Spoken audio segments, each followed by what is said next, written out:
has gone two away. The first team and the second team went to damage the equipment. Batman teleports his Paradums to Earth. Lois is concerned that the sleeper has not yet reported that the Paradums have left the apocalypse. The girl begins to blame herself that she did not assemble a third team. Constantine, thanks to his abilities, went to the third machine. He summoned his old friend. John Constantine set up the monster to ruin the equipment, then he returned to his team. Lois said that Constantine's plan worked, but they were just acts without any plan. The superheroes went to battle with the army of Darkseid. Luthor on CCTV cameras saw the heroes heading to the top of the Lois informs the team that the gate is on the floor above and the team is in a hurry to get there. Suddenly Luthor appears in an exosuit and prevents the heroes from passing on. Lex starts. In Mombasa, Kenya, the U.S. military Air Force troops, including the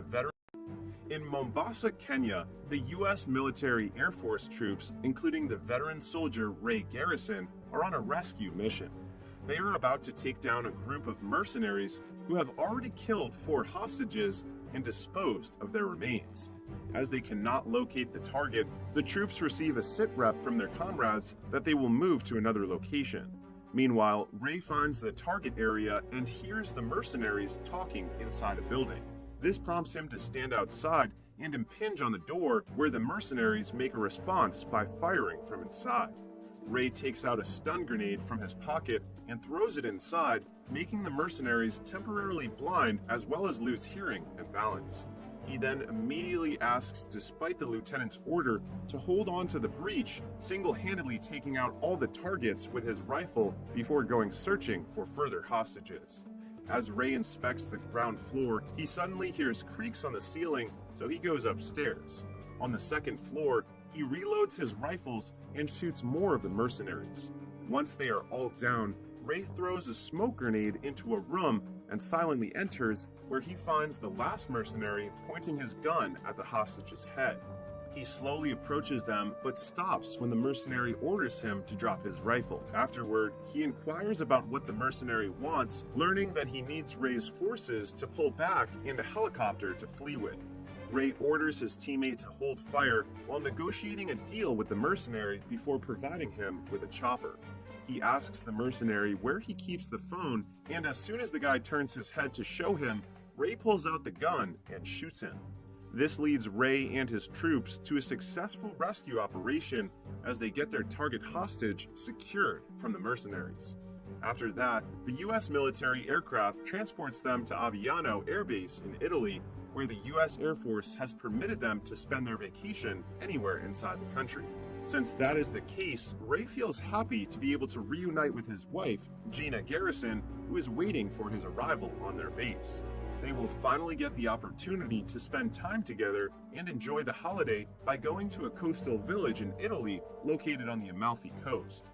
Once Ray and Gina reach their destination, they immediately drop themselves at a hotel to get some rest. The following day, when Ray wakes up, there is a letter from Gina telling him that she is going out to get something for their breakfast. While waiting for Gina to return, he goes to take a bath when suddenly 2 mercenaries appear from within the room and abduct him. Soon after, Ray discovers he is being held captive by a bunch of mercenaries while strapped to a chair.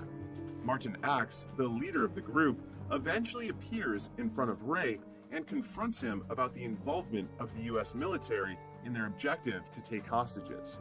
Ray remains silent, so Martin presents him with Gina, who is also abducted by them, and presses him once more for information about who gave him the heads up to intervene in their hostage-taking in Mombasa. But Ray still refused to disclose anything, claiming he was merely following orders and had no idea who might have tipped him off. In light of this, Martin brutally murders Gina in front of him, who promises vengeance after witnessing the act. But before he can do anything, Martin already takes his life. And yet, Ray wakes up later at the Rising Spirit Technologies laboratory, where he is in an experiment led by the head scientist, Dr. Emil Harding. Harding is taken aback when Ray regains consciousness and remains stable, so he and his colleague KT immediately visit him. Once inside Ray's room, Harding explains to him that the U.S. military usually lets RST take over disabled military veterans and other military patients so that the cutting-edge biotechnology here can cure them. But Ray's case is exceptional because he was the test subject of their experimental nanite technology, which brings him back from the dead. This makes him the first successfully resurrected RST human subject of the RST's Bloodshot program to have his whole bloodstream replaced with nanites. This piques Ray's interest, and he demands Harding to break down every aspect of nanotechnology for him. After showing him the operating room and saying they work on developing methods to increase the speed and strength of the military's armed forces, Harding then brings Ray to his private laboratory room and suddenly slashes his hand to demonstrate the nanites. He reveals that the nanites are helping his body recover from injuries, and it can also make him stronger. However, Harding cautions Ray that his nanites can run low, so they need to be recharged regularly to keep them from wearing out and causing him to die again. As the demonstration is over, he brings Ray to the rehabilitation center, introducing him to fellow patients like former U.S. Army Ranger Marcus Tibbs, who enhanced his sight with ocular prosthetics, and former Navy SEAL Jimmy Dalton, who engineered his feet. Even though Ray has already met KT, a female ex-swimmer for the United States Navy, Harding introduces her again, saying that KT's enhancements are her larynx and trachea, which allows her to breathe through clavicle-mounted respirations. Later at night, Ray struggles to sleep because he dreams of Gina and Martin and gets out of bed. He goes to the rehabilitation facility to work out, but stops when he sees KT taking late-night diving. They chat and both decide on having a drink to relieve themselves from trouble sleeping. While imbibing, Ray unexpectedly hears the music Martin played while killing them, and he is immediately taken back to the moment when his wife was murdered. This prompts him to leave the RST and seek revenge for Gina's death by killing Martin. He hacks into RST's system with his nanites and utilizes the information to pinpoint Martin's precise location. When Ray learns that he is in Budapest, Hungary, he doesn't waste much time getting there and killing everyone connected to Martin, including the security personnel. Meanwhile, Harding observes Ray on the RST computer screen, witnessing firsthand how effectively Ray dispatches his targets. It is then revealed that Harding plots on making the Bloodshot program successful and eliminating every former associate who betrayed him, using Ray as his weapon. Therefore, he issues an instant order to KT, Tibbs, and Dalton to take Ray back to the facility. Once Ray returns, Harding puts him to sleep and orders Eric, his co-scientist, to begin resetting his nanites and alter his recollection of Gina's death, replacing the person who kills her from Martin to a person named Nick Barris. KT protests this plan of Harding, but he ignores her and even threatens to shut her enhancements down if she tries to get in the way. When Ray awakens again with no memories, Harding pretends to be surprised again and begins reintroducing RST and the new developments in his body. As Harding continues to speak, Ray starts recalling Gina's death, in which he accuses Barris of kidnapping and brutally killing her. Livid, Ray leaves the RST again and follows Barris to East Sussex using his nanites. However, as Harding observes Barris's hideout via computer, he becomes suspicious seeing an unfamiliar man conversing with Barris. So he asks Eric about him and learns that he is Wilfred Wiggins, a skilled programmer and an open-source contributor to many of his innovations, including the nanites. This alarms Harding and KT, but their worries escalate when they find out that Wiggins is ordered by Barris to come here because Barris can't stop panicking, knowing that Harding will send someone to kill him. He forces Wiggins to place an electromagnetic pulse bomb that can incapacitate Ray in the room. Wiggins then sets it in motion and hands Barris the remote, telling him to wait until the EMP bomb is fully charged before detonating it. Once Barris fully notes the instruction, he orders Wiggins to leave and return to his office. Harding immediately orders Ray to stay away from the place, but something is intercepting their signal. Meanwhile, Ray finally reaches Barris's office and starts accusing him of the murder of his wife, which makes Barris confused, explaining that he is not involved with the murder and the RST is probably lying to him. But with his rebooted memory, Ray refuses to believe Barris and unhesitatingly shoots him. He then attempts to leave the office when suddenly Wiggins activates the EMP bomb using the other remote control. As a consequence, Ray's nanites shut down, breaking his connection to the RST. When Ray falls to the ground, Wiggins immediately takes him to his office, where he uses higher voltage to wake him up and make his nanites function again. Once Ray awakens, Wiggins clarifies that he is not an enemy and proves it by taking off the bonds on his hands. Seeing that Ray is persuaded, he flips the lights back on and keeps eating his noodles while introducing himself to Ray and boasting about his extraordinary coding abilities. He also makes it clear that he is under duress to work for Barris. As Wiggins continues, a slew of conflicting recollections suddenly strikes Ray, in which the identity of the person who murdered Gina blurs. Ray then tells Wiggins about it, and Wiggins explains that RST resurrected him so they could manipulate him and kill every defector of Harding's creation. Now that Ray has figured out the truth, he attempts to return to the RST facility to take down Harding, but Wiggins refuses to release him, claiming that Harding will just take control of Ray and modify his memories to make it look like Wiggins was the one who murdered his wife. Ray then cuts his hand to release several nanites, showing it to Wiggins, and asks him to reverse engineer the nanites since he is confident in his ability to reprogram anything. Meanwhile, thinking that Gina is probably alive since his memory has been manipulated, Ray leaves for a while to track her down with a phone Wiggins gives him that can connect to a satellite and make the search easy. On the other hand, having lost contact with Ray, Harding presses Eric, demanding him to fix it. Eric, stressed out and frightened, finds the car Ray is riding. Harding then instructs him to tell Tibbs and Dalton to follow it. Concurrently, Ray finally finds out that Gina is in London and immediately visits her place. He rings the doorbell and Gina opens the door for him. It is a shock to Ray that she is still alive, but it comes as an even bigger shock to him when Gina says they broke up 5 years ago. She has put the past behind her and begun a new chapter in her life with her loved ones. Ray gets confused at first, but when he sees a child approaching Gina, he suddenly gets silent and leaves without saying goodbye to her. As Ray drives back to Wiggins' office, Tibbs and Dalton find him and intentionally crash their vehicle into Ray's car. Ray jumps out of the car immediately, but Dalton quickly electrifies his nanites by shooting him. Dalton then attempts to fire again, but Ray exerts all his strength to recover his nanites and throws a piece of steel at him. Afterward, Ray flees the area while Dalton grunts in frustration as he cannot catch him. Pissed off, he orders Tibbs to find Ray's location before he drives off to get him again. Tibbs then activates every tracker in the sky, and once he tracks him down, he signals Dalton and keeps providing pins detailing Ray's whereabouts.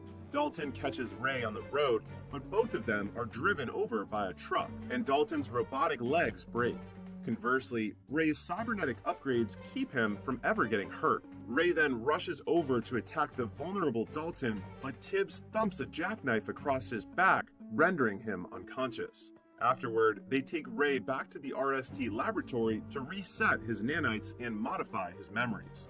After re-establishing contact with Ray and seizing control over him once more, Harding orders KT to capture and kill him to prevent the exposure of the Project Bloodshot, but KT refuses to follow his order. However, Harding deactivates her enhancements and reminds KT that he has the means to eliminate her at any time if she ever again refuses to cooperate. He then activates her enhancement again, and KT has no choice but to do his command in capturing Wiggins. Soon after landing in London, KT gets a call from Eric informing her that Wiggins is in the Monteverde in Soho and has brought guards with him. KT then takes mental note of Eric's detailed description of Wiggins and patiently awaits his arrival at the front door. When she finally spots him emerging from the building, she launches her strategic attack by borrowing a lighter from him and blowing smoke right at his face until he passes out. KT then knocks off Wiggins' guards to ensure that no one would stop her from capturing Wiggins. But instead of murdering Wiggins, she plots a scheme with him against RST. KT has favored him for his potential assistance in her plan to escape RST's control and destroy the company's Bloodshot project. A while later, she returns to the RST facility alone and tells Harding that Wiggins managed to escape since he was anticipating her arrival. She then places the responsibility on Eric, saying he was careless in his search for Wiggins leading to Harding's disappointment. Having exhausted all other options, Harding implements his backup plan, which entails giving Eric strict instructions to implant in Ray's memories that Wiggin must be killed. This prompts KT to storm out of the laboratory and immediately proceed to the control room, where she disrupts Ray's reprogramming process. She alters the sim and connects it to Wiggin's computer to let him do the rest. On the other hand, Harding quickly realizes that KT has tampered with the simulator and rushes to the command center to stop her. But it's too late. Wiggins has already gained access to the RST administration and takes complete control of the awakened Ray. In preparation for Harding's arrival in the control room, KT suits up in body armor laden with smoke grenades. Once inside, Harding makes another attempt to use his remote to shut down KT's rebreather, only to find that he has been locked out. KT throws the smoke grenade at him and runs out of the command center. Afterward, she initiates phase 2 of their operation and destroys the RST technologies using canisters. Meanwhile, Harding informs Dalton and Tibbs that KT has gone rogue and Ray is awake and offline, and commands them to find Ray, shut him down, and eliminate him if necessary. In the light of this, Dalton and Tibbs instantly put on their combat gears and grab their high-tech weaponry. Tibbs tracks down Ray with the help of the cybernetic eyes monitoring system, while Dalton is on the mission of bringing him to heal. As they begin their task, Tibbs spots Ray on his way to the 74th floor level and notifies Dalton. Dalton, anticipating Ray's arrival on the floor, activates his advanced technology weapon and waits for an opportunity to attack. As expected, a battle breaks out between the two. However, it soon becomes clear that Ray is too powerful to be stopped alone, causing them difficulty recapturing him. Their battle gets more intense when the building begins to collapse and Dalton lets Tibbs fall even though he hears him yelling for aid. Dalton has no remorse and is solely focused on destroying Ray, but also gets killed when Ray falls, dragging him off the building. Ray, on the other hand, survives due to the nanites that protect him from damage. Afterward, he prevents Harding from driving away by throwing Dalton's artificial leg extension in his direction. This causes Harding to get out of the car and pull out his modified weapon to fire at him, trying to wear off the nanites in Ray's system. But Ray does not worry about him getting killed and proceeds to walk toward Harding. That forces Harding to reload his gun with a new grenade launcher and fire at him again. He expects that Ray will finally stop since his nanites levels are depleting. However, Ray is eager to eliminate Harding despite knowing he can almost put himself at risk of death once the nanites in his body overclock and get destroyed. He pulls the pin on a grenade that the nanites disassembled and detonates it just as Harding manages to choke him, ensuring their mutual demise. After a while, Ray wakes up and sees Wiggins sitting beside him, who manages to bring him back to life. Wiggins also enhanced Ray's physical endurance, making his nanites completely independent. The movie ends with Ray getting a fresh start in life with his new family, Wiggins and KT.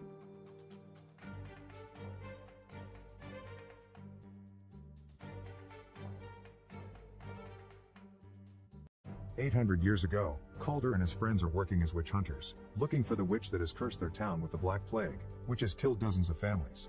When they make it to the center of the forest, they discover the Witch Queen is behind this, and she kills the first soldier by summoning a swarm from his mouth. Then she brings up a few undead to attack them, and Calder immediately lights his sword on fire to keep them at bay.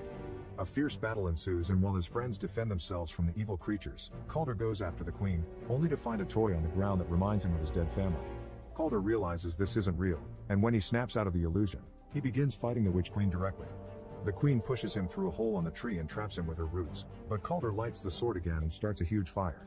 Then he stabs the queen to kill her. However, as she dies, the queen curses Calder with immortality so that he'll forever live with his suffering loneliness. In modern day, Calder is still alive and working as a witch hunter.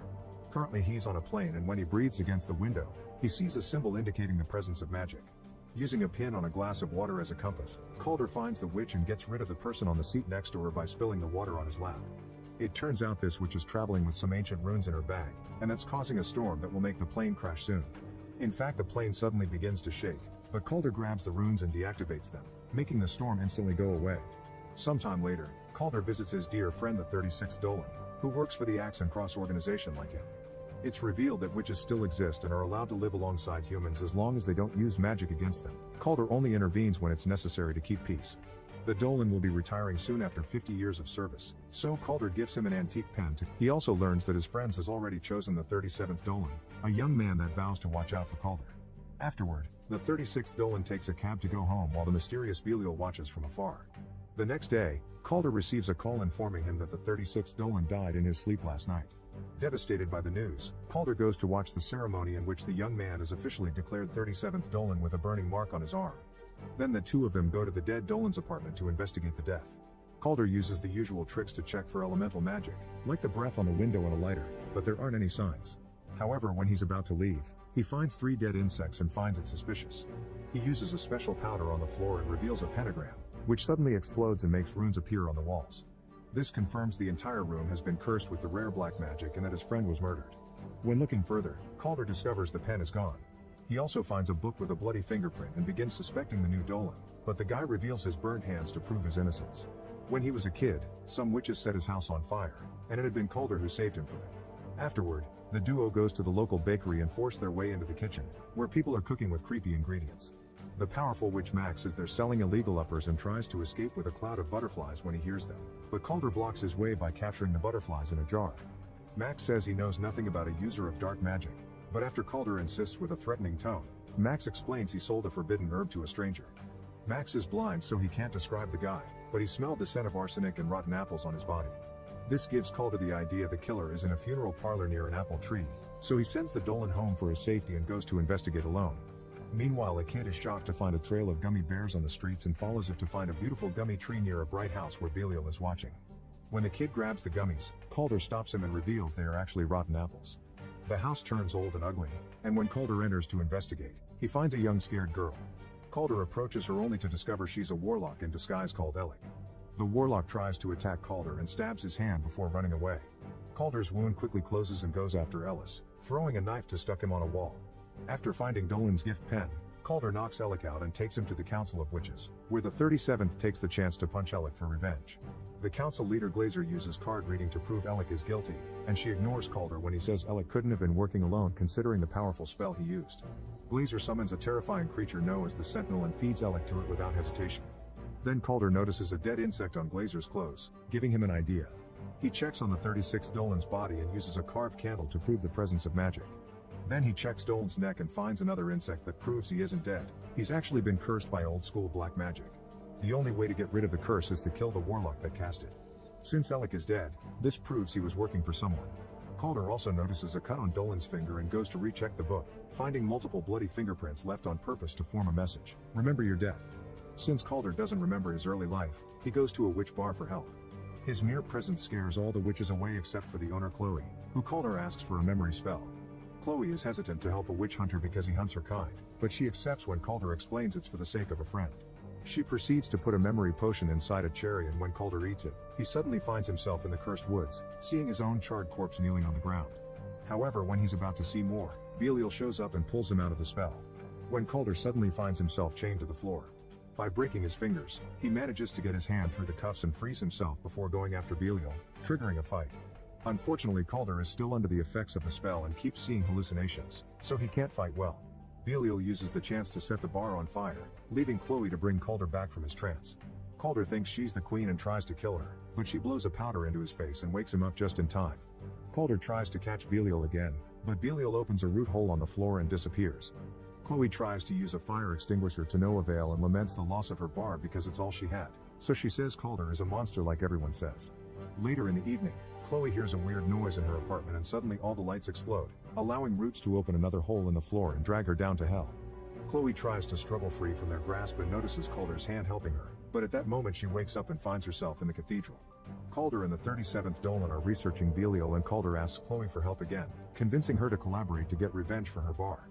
Chloe accepts, but with her bar gone she needs ingredients for the potion, so she takes Calder to a friend's house. When they arrive there, Chloe is devastated to discover her friend has been murdered and all the important plants were stolen. At that moment she gets a call coming from her friend's phone, but it's Belial with a message threatening them with more attacks incoming. Since they don't have other choice, Calder goes to see the dangerous witch Danique, who accepts to lend them the plants. However, while Chloe is distracted checking the plant, Calder suddenly begins seeing illusions of his family. It turns out Danique is a traitor, and while her employees catch Chloe, Calder gets trapped in a memory spell. He enjoys seeing his family again, but his happiness is interrupted by Chloe, who keeps talking and pushing until he wakes up. Back in reality, Calder finds himself being dragged away by Danique's men. He immediately knocks them all out and finds Chloe, freeing her before interrogating Danique. The witch swears she doesn't know Belial's intentions, she only got him the plants he needed. Calder decides to leave without punishing her, but Chloe takes revenge by stealing Danique's magical gem and destroying it, which reveals Danique's real hideous face. Afterward, Calder has a chat with Chloe and confirms she's a dreamwalker, meaning she shouldn't need potions to get into someone's mind. Chloe confesses she's afraid of her ability because when she used it on her brother he died, so Calder takes her to a sacred place that shows the history of witches. After teaching her of her legacy, he reminds her he can't die and guides her through the process of seeing his mind. The duo revisits the night of the curse and finds Calder's charred body, which roared when his friends came closer. When the first Dolan tried to destroy the queen's heart, Calder began screaming in pain, meaning they couldn't kill the queen without killing Calder too. The heart was kept hidden, and Chloe realizes Belial killed 36 Dolan because he knew where the heart is and will use it to bring the queen back. Meanwhile, Belial kidnaps Max to take him to the old woods, where he puts it against a tree to sacrifice him to the witch queen as he summons it with the heart. Back to Calder, he goes to the cathedral and yells at the 37th Dolan because nobody in the organization ever told him they hid the heart. The young man responds the 36th Dolan had been considering destroying the heart to grant Calder his freedom. He also provides Calder's with the location of Belial's truck, which can be tracked. Moments later, Calder arrives at the woods and discovers Max has been possessed by the witch queen. Chloe suddenly appears behind him, but when Calder gets distracted, Belial drops the illusion and attacks Calder with fire magic followed by a few shots. However, Calder is fast and quickly throws a knife to kill him. The queen uses this distraction to stab Calder with a root and retrieve the immortality, explaining she hadn't gifted it to him. He has just been keeping it safe until she could regain her body. Max loses his shape and transforms into the queen, who attacks Calder with a magic swarm, but when Calder responds with a shot, she disappears into the tree. Calder rushes back to the city and discovers the 36th Dolan has reawakened. However, Calder isn't happy. He knows the queen will cast a black plague curse and he can't do anything to stop her. The Dolan reminds Calder he already killed the queen once and encourages him to try again. Determined to prove himself to his friend, Calder retrieves a legendary sword plus a bunch of runes to arm himself. Then he leaves with Chloe and the 37th Dolan to visit the council room, where the plague tree is kept away from evil hands. Glazer is found dead, confirming the queen is here to unleash the plague. They follow a secret corridor into the cave where the council kept the arrested witches, and Calder breaks a wall to release Alec's body, which is chanting away the plague spell. While Chloe enters Alec's mind, the sentinel shows up. It is met with fire from Calder and Dolan, but bullets do nothing. Calder is pushed away, but he quickly recovers and jumps on top of the sentinel to stab him with the sword and shoot right into its weak spot, making it explode. Meanwhile, Chloe appears in Alec's mind and tries to stab him, but Alec jumps on her and pushes her down to kill her. After some struggling, Chloe manages to push back and throws Alec into the root hole, which instantly stops the chanting of the plague spell. While Chloe returns to reality, Calder goes after the queen, who creates the illusion of a post-apocalyptic world to fight Calder there.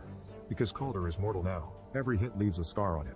After exchanging a few hits, Calder manages to stab the queen, but this only gets rid of the illusion. Back in reality, Calder uses a rune to light his sword on fire and knocks down the queen again, but when he is about to land the final blow, he's interrupted by the 37th Dolan, who shows up holding Chloe at gunpoint. It turns out he's a witch too, but he isn't capable of using magic, and the witches Calder killed when he was a kid were his parents. The Dolan shoots Calder and hands Chloe to the witch queen, who immediately uses her to start the chanting again and finally releases the plague all over the city. Dolan hopes he'll be granted magic as a reward, but the queen sees magicless people as useless and kills him with her swarm. Meanwhile, an unconscious Calder begins dreaming about his family, who support him and motivate him to try again. Calder wakes up and uses the weather rune from the plane on the sword to activate a lightning effect. He proceeds to throw it at the queen, effectively killing her and gaining back immortality. As his wounds heal, the plague disappears from the city. The queen's body crumbles in ashes, but the heart is still beating. Calder wants to stab it, not caring about his own future, but Chloe stops him by explaining the world still needs him to keep fighting witches. She also promises she'll keep the heart safe and won't let him be alone again. Sometime later, Calder tells the 36th Dolan that he won't work for the organization anymore, then leaves with Chloe to find their next adventure.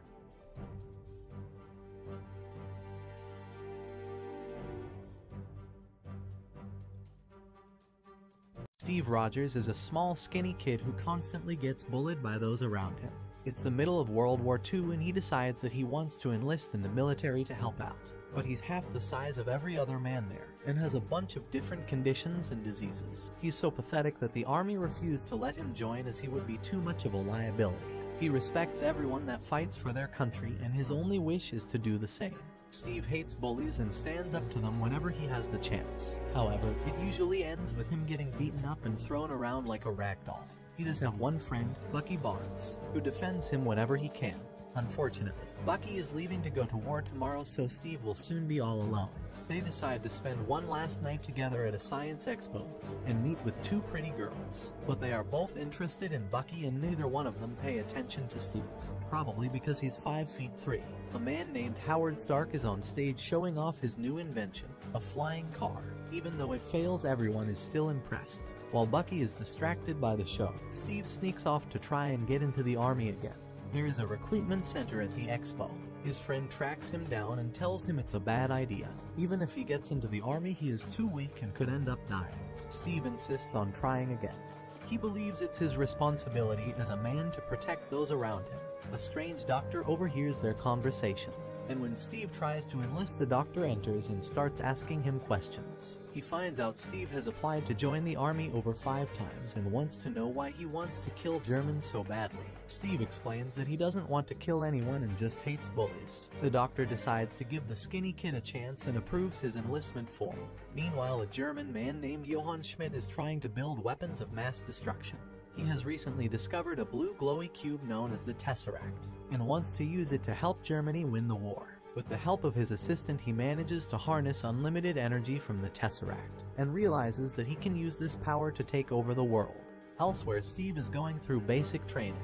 The doctor has created a serum that can turn anyone into a super soldier, giving them immense strength, power, and endurance. But he is only able to give it to one person and thinks Steve is the right man, and so does Agent Peggy Carter, who takes a liking to Steve when she sees that despite his shortcomings, he continues to keep pushing forward and never gives up. However, the Colonel doesn't like him and thinks it's a waste of time trying to train such a puny man. To use the serum on Steve would be like throwing money down the drain. Steve starts to wonder why the doctor wants him to be a super soldier when everyone else is clearly so much better than him. The doctor explains that it is because Steve is a good man, who only wants to help others even though the world is horrible to him. His muscles may be tiny, but his heart is big. The day of the procedure arrives and Peggy takes Steve to a secret facility, hidden underneath an antique store. It is filled with doctors and nurses who are ready to inject him with their juices. He takes off his shirt and enters a weird-looking machine. The Colonel watches from above with some of his colleagues. Howard Stark is also there working with the doctor. The machine closes and the procedure begins. He gets injected with the serum, but he starts screaming out in pain. Peggy yells out to stop or he will die. Before Howard can turn the machine off, Steve tells him not to, and says that he can do this. The procedure continues, and when it is finished, the machine doors open, revealing a fine specimen of a man with juicy muscles. He is no longer a weakling, and everyone is shocked. Suddenly, a man in a suit steals a vial of the serum and shoots the doctor before running away. With his last dying breath, the doctor reminds Steve to always be a good man. Steve chases after the thief as fast as he can, surprised that he is now able to run super fast without getting tired and can jump over fences with ease. He starts jumping from car to car until he lands on the vehicle the thief is driving. While trying to shake Steve off, the driver crashes the car and is forced to continue on foot. He takes a hostage and shoots at him, trying his best to get away. When he runs out of bullets, he disposes of the hostage and gets into a high-tech submarine. But Steve is so powerful now that he is able to catch the submarine and the thief with ease. Realizing he doesn't stand a chance, the thief ends his own subscription to life. Before dying, he says 2 words, "Hail Hydra." Hydra is a German organization that wants to win the war and take over the world. Schmidt is their leader, and he has been busy creating a super weapon, capable of decimating every country on Earth, even Germany. Schmidt wants to create a new world where Hydra is in control. When some German soldiers find out what he is doing, they don't like it, but he deletes them before they have a chance to warn anyone. His assistant, Zola, starts to worry that Schmidt has gone crazy. When Steve finds out about Hydra, he wants to go after them. The Colonel doesn't want him and says the procedure was a waste. Steve is just one man and there's nothing he can do for them. Feeling defeated, Steve starts to work as a performer, dressing in red, white, and blue and calling himself Captain America. He entertains people all over the country, providing them morale during the war. He becomes famous and even gets his own comic book. However, Steve isn't happy with his new life and feels like he could be doing more to help. One day, Peggy comes to one of his shows to see him. She mentions that the Colonel sent a regiment to go and deal with Hydra. but out of 200 men, only 15 returned. The rest were killed or captured. Steve realizes that his best friend Bucky was one of the soldiers that were captured, and he wants to get him back. But the colonel isn't interested. He says it would be too dangerous and he doesn't have enough men. Steve decides he is going to go and get Bucky back all by himself. Peggy and Howard help by flying him to the Hydra base. When they arrive, Steve jumps out of the plane and parachutes to the surface. He gets into the base by sneaking into a truck and slowly makes his way to the prisoners without getting spotted. But Bucky isn't there with them. The prisoners all rush out of their cell and start to attack the Hydra guards, even stealing their own weapons to use against them. It doesn't take long for them to get control of the base. When Schmidt sees this, he pushes a self-destruct button that will destroy the base in 6 minutes, giving himself and Zola enough time to escape. After searching the base, Steve manages to find Bucky, who is happy to see him. He is surprised to see that Steve is now 6 feet tall and built like a white Ronnie Coleman. When the timer reaches 0, the base starts to explode. Steve bumps into Schmidt and punches him in the face. The two fight and Schmidt is able to knock the super soldier to the floor. It is revealed that many years ago, Schmidt took the super serum himself. However, it wasn't fully completed yet and had terrible side effects, making Schmidt all red and deformed.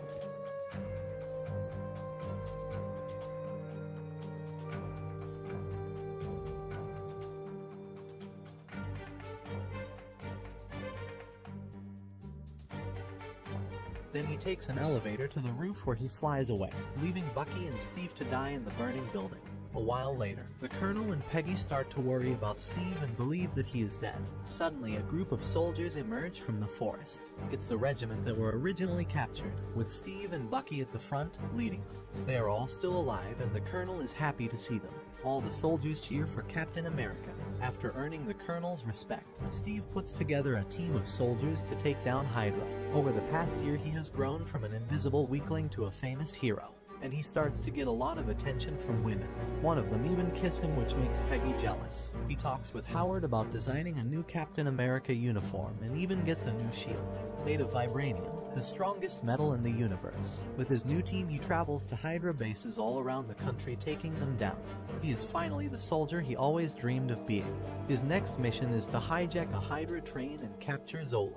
Using a zipline, he lands on top of it and sneaks inside with Bucky. The two of them get separated and attacked. Using his new shield, Steve is able to take out a metal man with no problems, but Bucky is being cornered. Steve helps him out, and together they are able to defeat the Hydra soldiers. However, another metal man appears out of nowhere and shoots them, blowing a hole in the train. Steve knocks him out using his shield, but Bucky is hanging off the train. He tries to save his friend, but the railing snaps, causing Bucky to fall to his death. Even though Steve lost his best friend, the mission was still a success. They have captured Zola, and the Colonel interrogates him to find out information about Hydra. It doesn't take long for Zola to snitch on Schmidt. He tells the Colonel all about his plans to take over the world. Tomorrow, he plans on using his weapons of mass destruction to destroy every major city on Earth.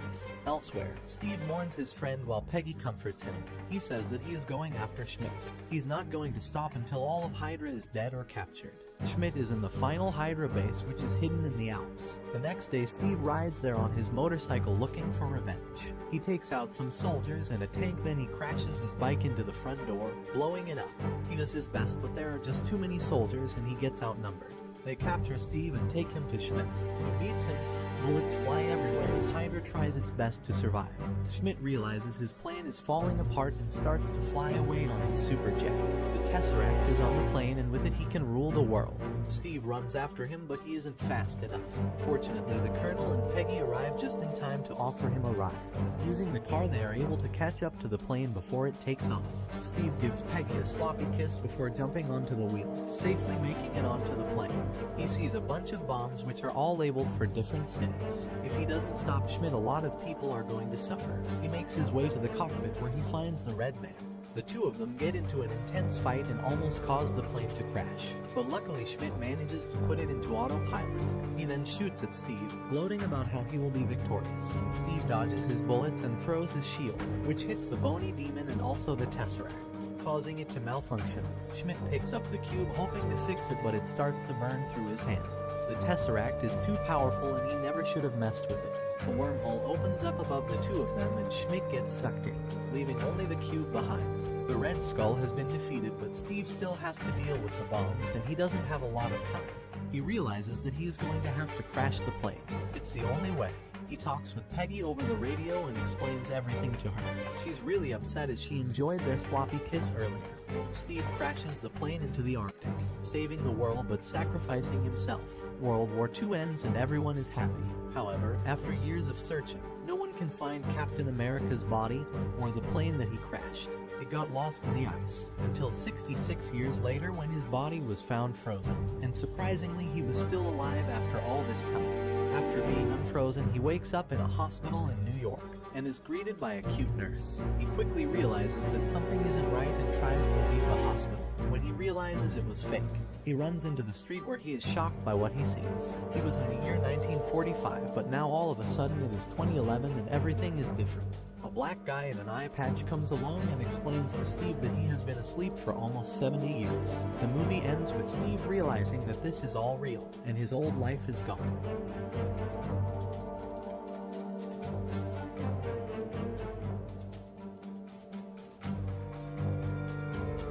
After finding a robot dog that has escaped from a secret base, a young man begins to be chased by the army and will need the help of the android animal to survive.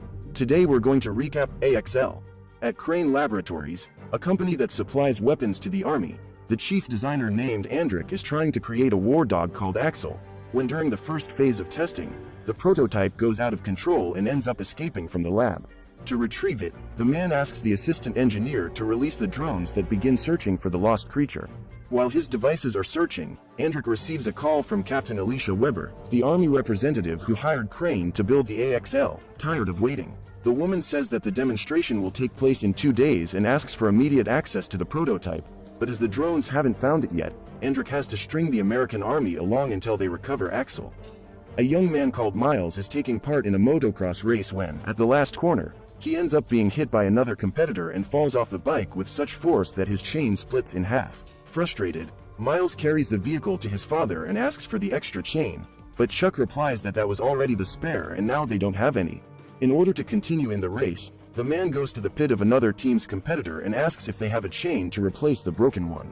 Even though they are rivals, Sam, the driver who knocked Miles down, agrees to help and asks one of the employees to deliver the object, but the team boss refuses to help, saying that he only has one left and that they will need it for the next race. At a loss for what to do, they return to the pits while being followed by Sarah, one of Sam's team members who has decided to pick up a hidden chain and give it to Miles on her own, allowing him to fix the bike for the next race. After the start, Sam stayed in the lead for most of the time, until as they neared the end, Miles managed to overtake him and take first place, winning the last race of the day. After the dispute, Chuck and his son are storing the tools in the van when Sam shows up to invite the young man to a party at his house.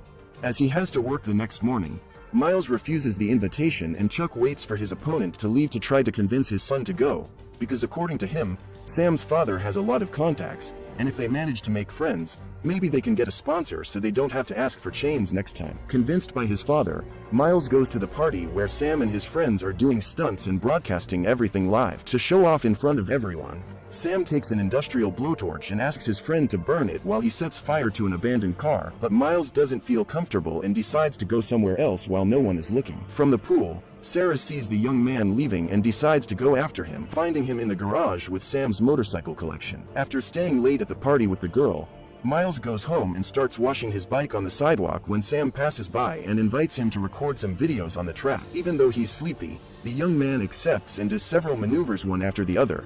But when he decides to take a break, Sam is responsible for distracting him while his friends open the bike's tank and pour in several cans of energy drink. Unaware that he has been sabotaged, Miles starts the vehicle and goes for another maneuver, but when he reaches the end of the ramp, the bike stops working and he ends up losing control during the jump, crashing to the ground. While Miles rides in pain, Sam only cares about the recording and leaves as soon as he realizes that the images are good, leaving only half a gallon of gasoline and some clothes for the young man. Even in pain, Chuck's son gets up and empties the tank, putting in the new gas and trying to start the bike, but while he's doing everything he can to get it started, he hears strange sounds coming from inside an old container and decides to go closer to see what's going on. Frightened, Miles approaches apprehensively and enters the metal structure where he meets Axel, who marks him as the new target. Desperate, the young man runs to the motorcycle and manages to start it, driving away as fast as he can, but instead of leaving, the genius has the idea of going back to see the creature again, and is surprised by it.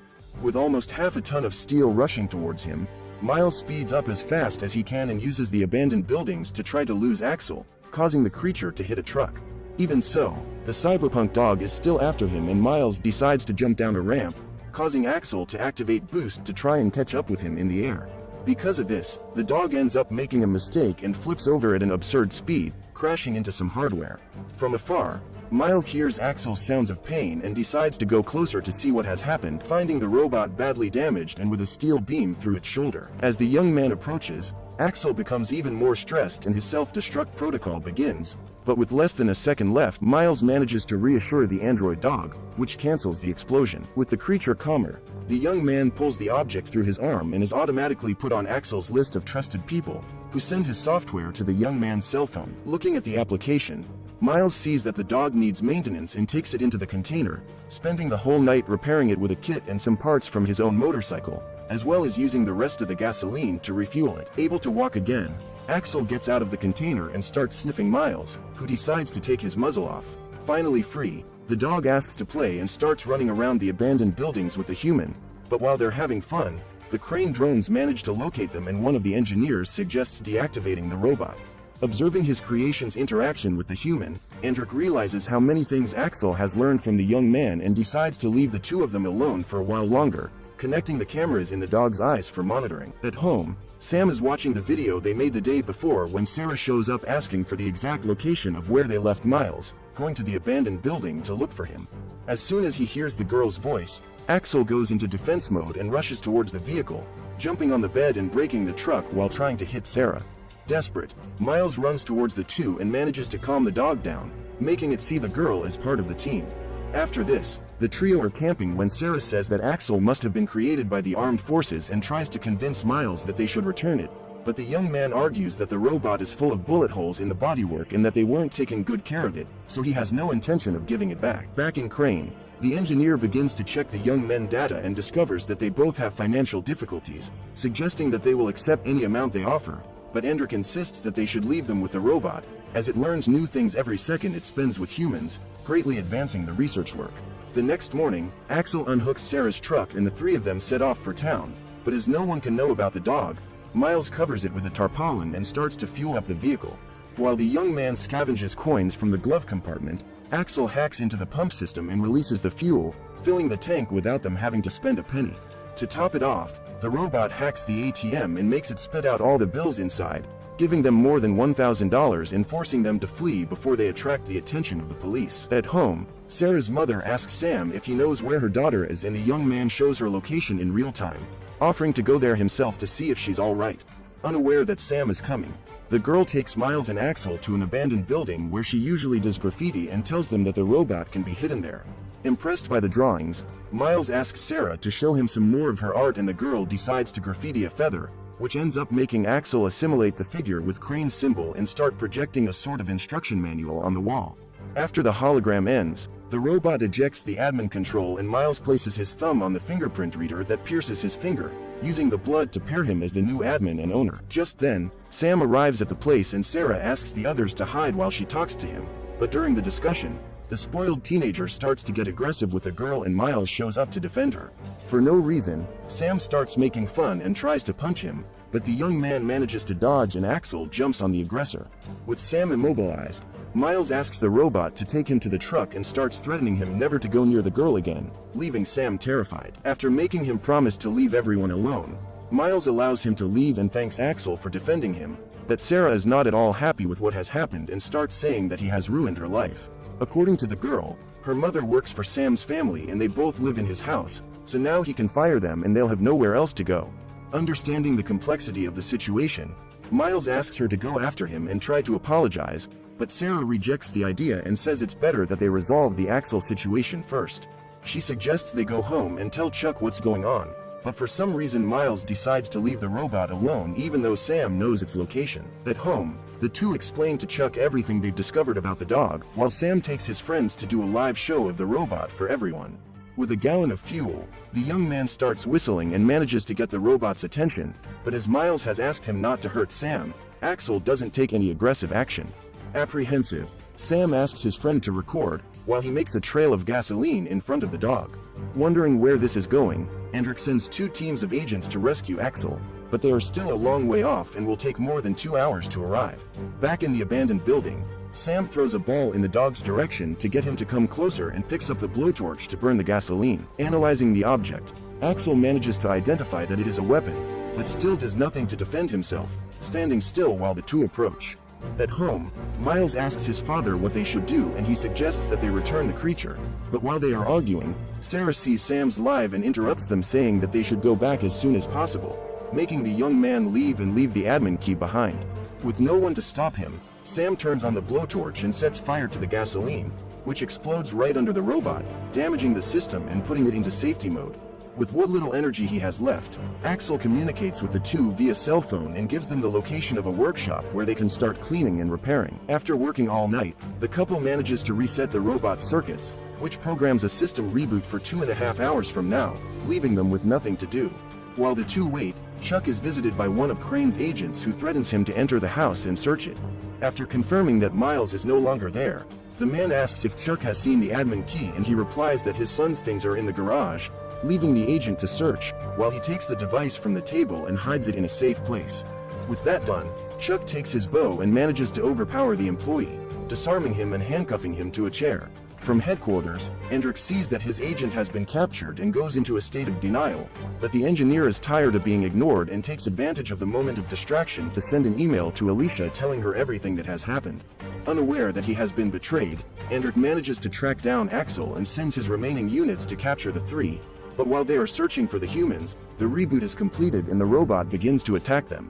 To defend themselves, the agents fire high-voltage weapons that try to overload the dog, forcing Miles to jump on top of the soldier and allowing Sarah to surrender all of them. With the battle over, Axel begins to remember the latest events and goes into hunting mode, abandoning his administrators to go after Sam. Unaware of the danger he's in, Sam stops at the gas station with his friends and is soon overtaken by the dog, who is watching everything from the roof, but soon realizes that something is wrong and manages to leave the place before being attacked. So the young man goes straight to a party and starts broadcasting everything live when the cameraman sees Axel on top of the trailer. Panicked, everyone runs for their lives, while Sam decides to hide under a vehicle, but ends up being spotted and does his best not to be crushed by the robot's footsteps. While he's trying to dodge, Miles and Sarah arrive on the scene and distract Axel, allowing Sam to run up to the flamethrower and use it to defend himself. However, the torch runs out of fuel after a few seconds and the robot can attack again, forcing Miles to jump in front of it to save the bully. Hearing his admin's voice, Axel finally manages to calm down and comes out of hunting mode, but before they can leave, they are met by drones that stick to the robot's body, electrocuting its bodywork and leaving it incapacitated. As Sam flees, Crane's agents appear and handcuff both Axel and the humans, knocking them out and taking them to their laboratory. Without access to the prototype because of the key, Hendrik asks Miles where the access is and shows Sarah tied to a chair, saying that if he refuses to cooperate, neither of them will get out alive. At that moment, he orders the engineer to bring the girl to them and creates a force field around her, warning that if she leaves the delimited area, Axel is programmed to attack without mercy. Desperate, the girl runs out of the box and manages to grab a flashlight without getting bitten, using the light to draw a feather like the one she made on the wall. Even reprogrammed, Sarah's movements make the robot remember them again and break free of its restraints, allowing the humans to flee while it confronts Hendrik. Despite being its creator, the man no longer has any control and runs outside, where he is surrendered by the armed forces. Thinking they've come to help, Hendrik says they're on the same side and warns them that Axel is still inside, but the men don't listen and handcuff the chief designer, making him realize he's been betrayed. Inside, Miles manages to reach his motorcycle and says goodbye to Sarah, who decides to give herself up, staying behind to distract the enemies.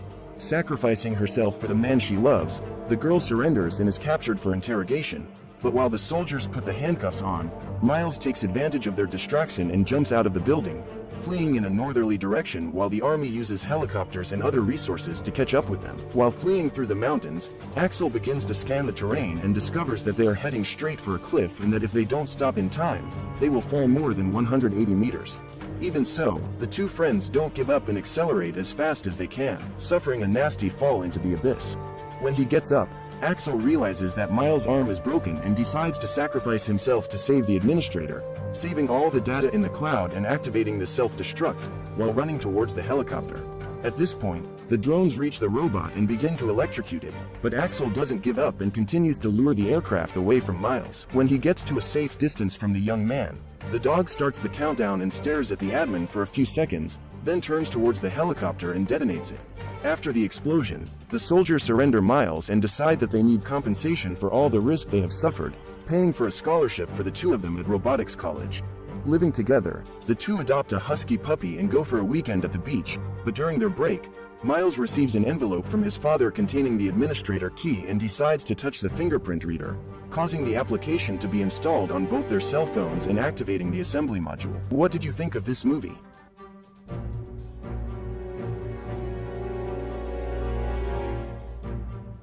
Did they finally kill Superman? Stay tuned to find out. Welcome back to our channel, guys. Today we will be recapping the movie, Death of Superman. Spoiler alert, watch out and take care. The film begins in the Metropolis City Hall where the cops are trying to stop a notorious group called the Inter-Gang from kidnapping the mayor. The gang disposes of the cops with their advanced weapons, but just as they are about to start celebrating, our favorite Red Cape hero shows up just in time. Superman flies in and single-handedly stops them in their tracks. He defeats the gang and their leader Mannheim and heroically states that no one tears his city apart and gets away with it. Later Cyborg discovers that the gang's armor was designed by Apocalypse Technology, so he offers to take it to his father who knows this stuff, for further information. During an interview with the Daily Planet's reporter Lois Lane, Superman presents the rocket that brought him to Earth from Krypton, and in it they find a Kryptonian crystal with information. Superman activates the crystal and a man appears in a hologram claiming he is a Kryptonian AI designed to assist Kal-El and also keeping the history of all Kryptonian bloodlines. Later Superman flies Lois Lane back to the Daily Planet and then flies off. Then she enters the building. Inside the office Lois Lane bumps into fellow news reporter Clark Kent, who she apparently is in a relationship with. Lane asks to meet Clark's parents and Clark reluctantly agrees, leaving Lane wondering if there really is something else she could find out about him. Later at Star Labs, Cyborg, Dr. Stone, and Dr. Irons are investigating the Inter-Gang's piece of armor. Dr. Irons discovers the armor has traces from both Apocalypse and Earth, making it stronger. This type could only be made by Star Labs, Wayne Technologies, or even worse, Lex Luthor. Following this, Superman confronts Luthor, who is confined to house arrest, but he denies any involvement. Meanwhile, a Superman's fan, Captain Hank Henshaw, leads a team of astronauts aboard the space shuttle Excalibur when a boom tube sends a meteorite heading towards the shuttle. Elsewhere, Lex Luthor arrives at his Lex Towers in a bearded disguise where a doctor takes off his house arrest tag, which he mysteriously mounted with pieces of kryptonite in his lab. Luthor has gathered a team of the best scientists of this generation. From there he watches as the team in space is preparing for the incoming asteroid, which seems to have something inside of it. As Henshaw waits for Superman's rescue, the shuttle is destroyed as the other scientists are scattered out into space while Henshaw's body remains unaccounted for. The meteorite crashes into the Atlantic Ocean. As it is monitored by Luthor's underground research facility, Luthor sends a deep-sea exploration team to trace the crashed object, and they encounter Atlanteans. However, both groups are destroyed by a strange creature that emerges from the wreckage. Luthor is fascinated by the creature, which survived the catastrophic entry into Earth, and he wonders if he could finally be competition for the Red Cape hero. Later Cyborg reports to the Justice League about the Excalibur incident with only 3 bodies recovered, and Aquaman says his guards are investigating the impacted area. Superman also learns that Flash told his girlfriend about his real-life name and plans to marry her, but Superman is worried about the dangers involved if he tells Lois Lane his secrets. Later that night Clark takes Lois Lane to have dinner with his parents. Clark is afraid his dad is sharing too much information with Lane, while his mom starts to share about the girls who have broken Clark's heart before. Later as she leaves, Lane is afraid Clark is holding too much from him, but Clark assures her all is well. The following day at work, as Clark is planning for lunch with Lane, he receives a report from Wonder Woman about an attack in a town by a strange creature. However, Clark declines since he has a date, but asks Diana to call him in case the League needs him. The alien wrecks the town, killing the cops, but the Justice League arrives tardily to help. In fact, the heroes soon discover the alien is not their normal villain, since he easily defeats them, forcing Batman to ask for backup. Elsewhere, Lex Luthor is creating an army using alien DNA, and he plans to use the new alien monster in town as a specimen. Meanwhile, Clark and Lois are on a date where he reveals there really is something he is hiding from her. He reveals he is Superman, but Lois bursts out in laughter. However, she soon finds the reality in it since Clark is always on time. He writes captivating stories about Superman and he also never sweats.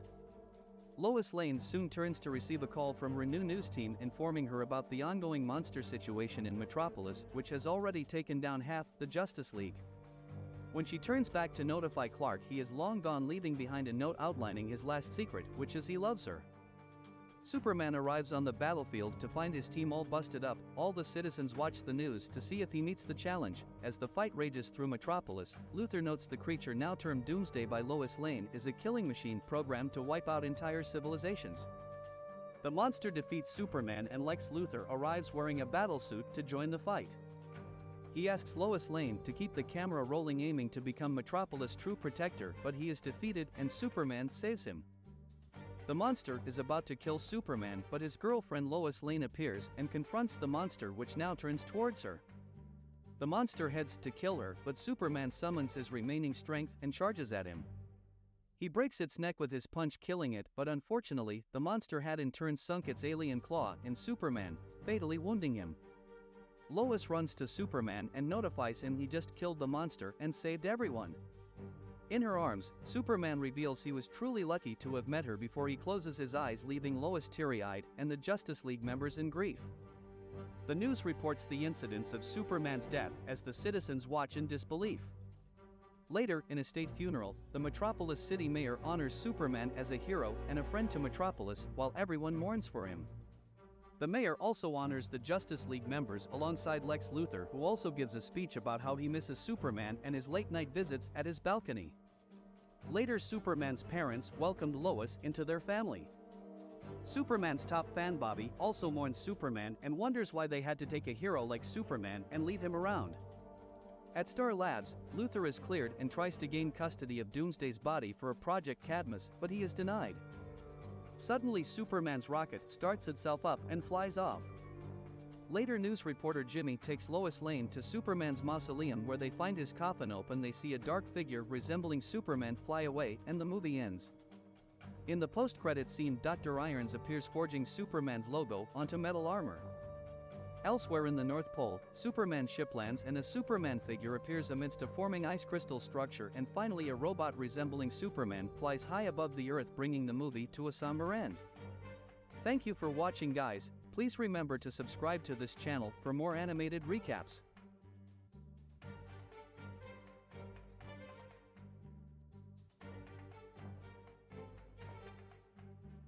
Superman is possessed by a demon who helps him and the Justice League to defeat Darkseid.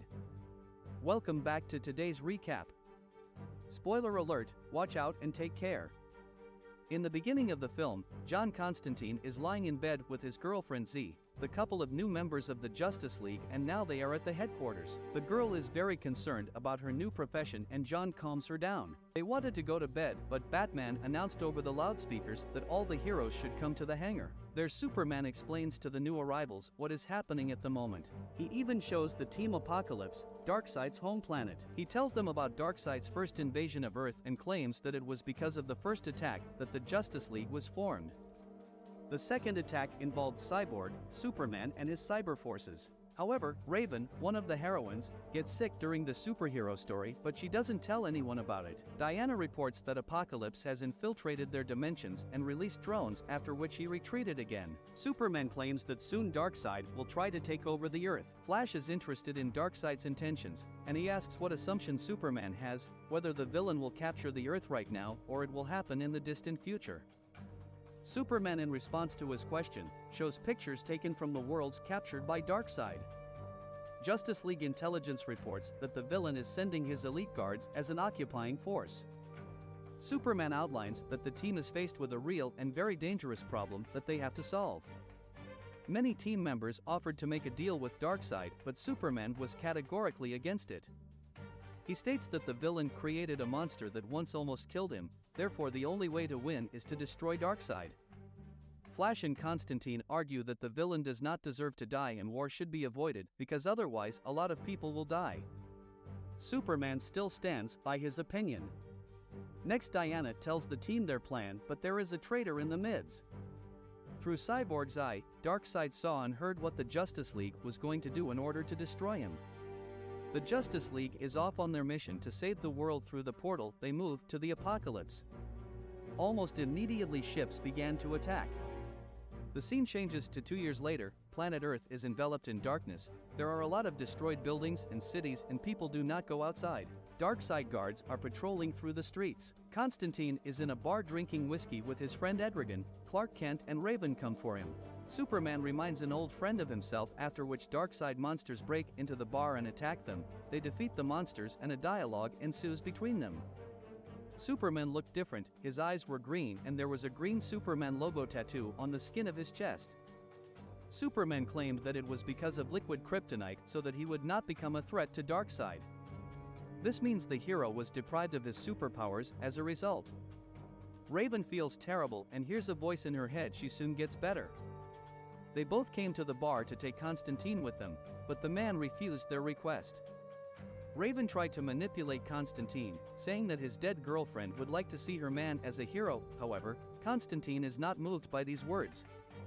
Constantine brought his old friends to his office. They both retells what had happened in that battle. Darkseid knew all their actions and was able to stay one step ahead of the heroes. Because of this, many members of the Justice League died at the very beginning of the battle. The villain did not kill everyone as he had plans for some of the heroes. A few days after the battle, Darkseid sent his subordinates to Earth, so the heroes had no chance of winning. Constantine remembered how his beloved died, and he ran away at that moment. Now he doesn't understand why he did it. They both came for Constantine because they needed to search magic. John agreed to help, but before that he had one thing to do. He left and asked his old friends to wait for him in the office. Darkseid continues to destroy the Earth. He plans to gain power over the space sector. He even made Batman become his servant. Batman followed all his given instructions and reported all the work done to his master. Superman learns that new destructive equipment has appeared in China. Constantine returns to the heroes. Superman asks him to find Damian Wayne. The heroes are transferred through the portal to the location on the map. However, Batman contacted Luthor and told him the plan of action, which is to extend Darkseid's power to the entire universe. When the heroes got to the location, they were attacked by Damian's guards. They managed to fight back and found Damian, who was not happy to see Superman. Raven hears the voice in her head again and falls into a trance in which her father contacts her. It is his voice that torments the girl. He insults and humiliates her in every way and swears to take revenge for everything. Damian calls Raven and Clark to follow him. The young man claims that many of his comrades died because of that battle. Superman says they need to get to Batman and Damian can hack into Darkseid's program. After all, he is the son of Batman, so he agrees to help save him. The team is transferred to Stryker's Island, but Raven is getting worse. Meanwhile, on the island, Clark's girlfriend Lois fights Harley Quinn in the arena. A lot of people were watching them. Although Clark thought that the girl would negotiate, Lois defeats Harley and becomes the champion. Harley snatches the microphone from the host and tells the Suicide Squad that they will go to Lex Luthor and take back the planet tomorrow. Harley and Lois go to her office. Lois wants to show her something. Sheeta took Damian and Raven to a separate room so that the girl could rest. The young man asks how she contacted Clark. She said that she wanted to end her life by suicide and Superman saw it and saved her. Damian confesses his feelings to the girl. He wanted to find the League of Assassins and invited the girl along with him, but at that moment she refused. Raven told the young man that she didn't want to reject him. The fact was that her father wanted to kill Damian and the girl could not take the risk.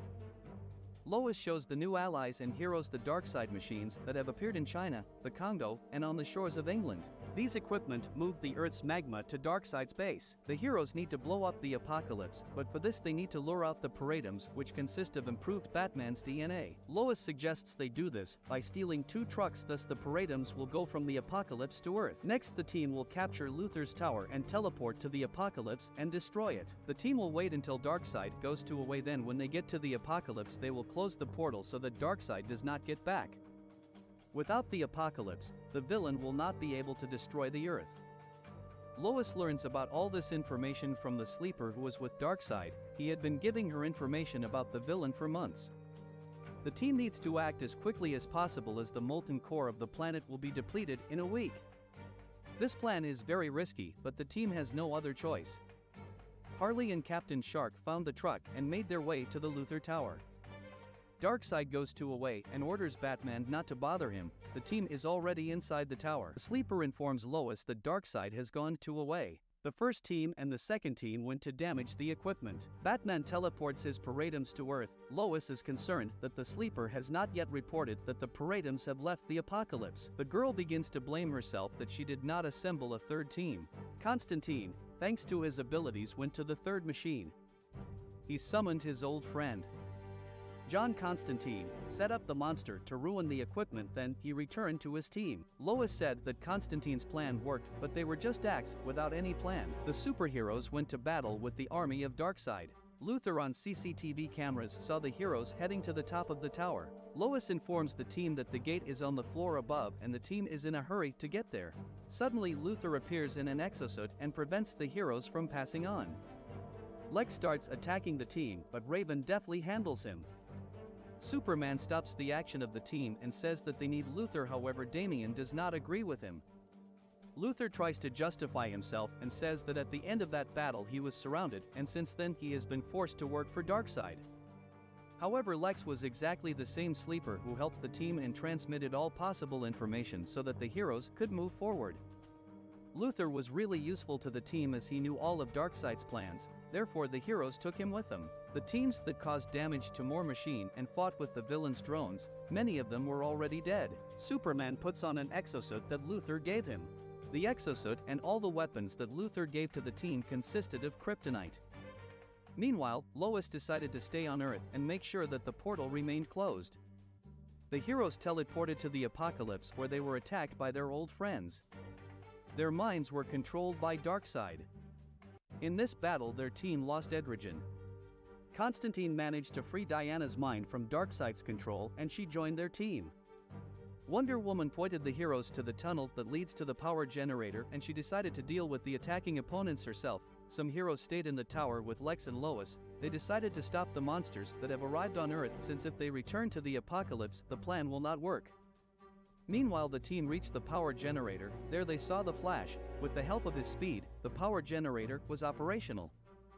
Flash was forced to run to maintain its functioning constantly. Superman destroyed the generator and saved the Flash. The superhero said that after that battle Darkseid reactor was damaged and the villain made Flash his replacement. The Flash was off the energy generator but the heroes could not blow it up. However, the team had gone too far, they needed to revisit the plans. Meanwhile, the team of heroes who stayed on Earth began to fight monsters. Their weapons were running out of ammo and they had to close the portal to teleport to other dimensions. Heroes on the apocalypse faced a laser attack indoors. Raven created a protective dome but she couldn't hold it for long. The girl could not restrain herself and her strength burst out. However, she repelled the attack of lasers and fell to the floor from exhaustion. As it turned out, it was her father who wanted to get out. Suddenly the team notices the cyborg's body. It was taken apart and mounted to the wall. Their former colleague is now a servant of Darkseid as a source fence. Darkseid ordered him to capture the heroes alive to watch their punishment. Constantine uses magic to free the cyborg and all the other heroes from Darkseid's control. Superman tries to pull their friend out of the wall but Cyborg hurried to stop him. As there is little left of the superhero's body. He wanted to warn them about something but Batman appeared and Darkseid came with him. Superman rushed to attack but Darkseid destroyed his exosuit and threw the superhero aside. Darkseid through Batman's mind presses on the sore topics of Constantine and Damian. The young man hears his own father calling him a burden and pulls out his kryptonite sword. He tells Batman to kill him if he really thinks he is a burden. Darkseid orders Batman to destroy Damian and the superhero gets off his chair and activates attack mode on him. After that the chair starts shooting laser at the superheroes. Batman himself began to fight with his son. He is much stronger and smarter than the young man but when it was necessary to strike the last blow Batman remembered how as a child a loaded pistol was held in front of his face. Suddenly the hero took control of his consciousness and struck Darkseid. The villain got angry and decided to strike back but Damian stood in front of Batman and took the hit. The young man was down but saved his father's life. Raven sees this and can't control herself. Because of this, her father is closer to getting out.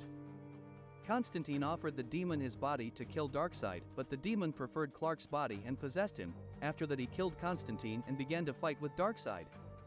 Damian was still alive, he apologized to his father and asked to save the heroes, after which he died. Lois tries to contact Clark, but Batman answers her. The hero takes her to the big screens and Clark sees her.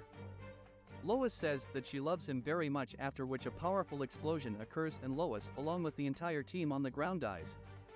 Superman expels the demon from his body and regains his abilities. Darkseid captures the demon and starts fighting Superman. Constantine meets with his dead girlfriend and realizes that he also died. Z outlines that she needed to apologize to him. On the day of their first attack, when the girl was dying, she used a compulsion spell to make Constantine escape and survive. After this conversation, the girl claims that their friends need Constantine and he needs to go back. Raven cries over Damian's corpse and confesses her feelings, but as soon as her tears get on his skin, he comes to life. Z kisses Constantine and he comes to life on Earth. The heroes devised a new plan in which Cyborg offers to send the heroes to the platform and bring the Paradums back, then throw the apocalypse into nowhere, and Darkseid will be forever locked up with his monsters. Constantine and Raven release Raven's father to freedom so that he distracts Darkseid and the heroes can return to the platform together. The demon does not attack Superman and tells him to leave as soon as possible. Cyborg opens the portal and the heroes leave. Then the apocalypse was teleported to an unknown dimension and the Earth was saved. The heroes mourned the dead loved ones. Batman outlined the bad news, stating that the inhabitants lost not a small part of the Earth's core and the rotation of the planet was disrupted. Batman estimates that about 1 billion more people will die before superheroes can take control of everything, but Superman is not going to give up. He is ready to fight for the Earth. Thank you for watching, guys. Please remember to subscribe to this channel for more animated recaps. Mirror Master stole Batman's plans and used them to disable the Justice League members. Hey guys, welcome back to our channel. Today we will be recapping the movie, Justice League Doom. Spoiler alert, watch out and take care. The story begins with the Justice League investigating the activities of the elusive Royal Flush Gang. It's been reported that they have mysteriously broken into highly secured places without tripping any alarms or alerting the authorities. Batman tracks them down and walks in on a robbery in progress, so he immediately calls in reinforcements from the Justice League. Jack of the Royal Flush Gang keeps watch as the others haul in a big score. Suddenly he notices Batman sneaking and he buys enough time for the rest of the heroes to arrive on the scene. Ace was about to drop the vault door on him when Green Lantern arrives and throws him against the wall. He then pursues 10 trying to escape on a floating card, while Superman handles Ace himself. Wonder Woman chases after Queen while Martian Manhunter goes after King. Flash and Batman work together to handle Jack, who cornered himself into the vault room.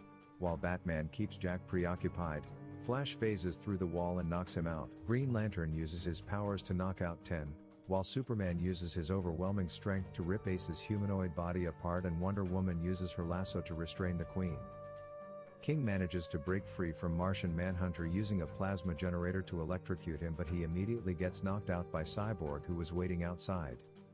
It turns out that Batman called in Cyborg to help with the case, given that the villains were using extra-dimensional tech and Cyborg is the only specialist in that field. Cyborg explains that the device allows its user to pass through solid objects and explains that somebody gave it to them, given that the Royal Flush Gang is not highly skilled enough.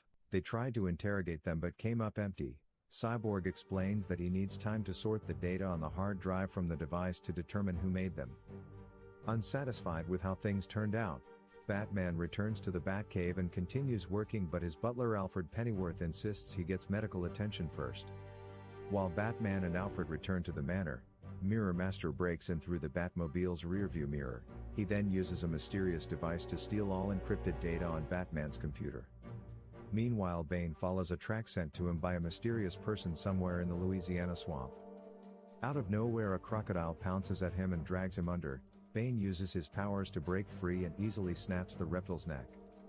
He is later greeted by fellow villains, Star Sapphire, Metallo, Ma, Alepha, Ak and Cheetah.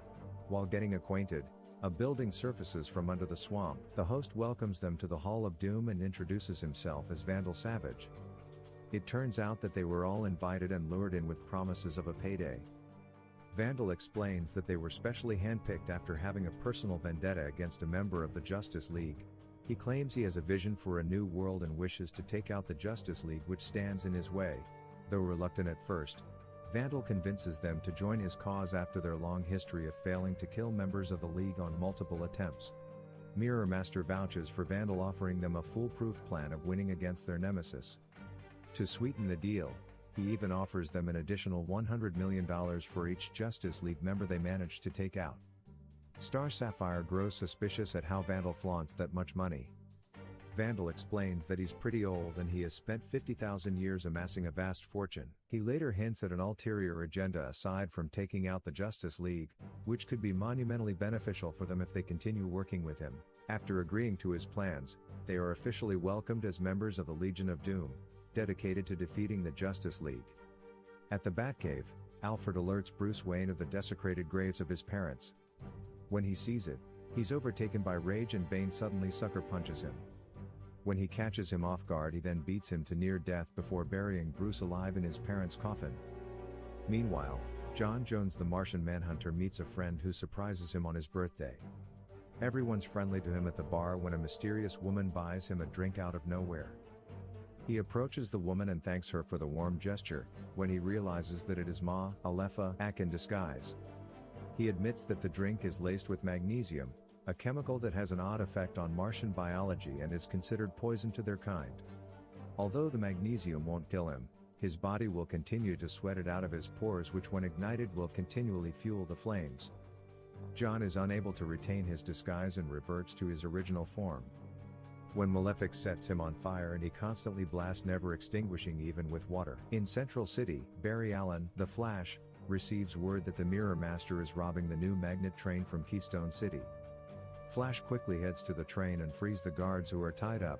They explain that the Mirror Master plans on stealing old cash they were transporting to the Federal Reserve to be taken out of circulation and changed for new bills. Mirror Master used holograms to taunt Flash. When he finally reaches the last carriage, he finds Mirror Master taking an elderly woman hostage inside of a glass cage. He explains that Flash needs to use his powers to save her, but when he attempts to phase through it, he gets strapped with a bomb bolted to his wrist.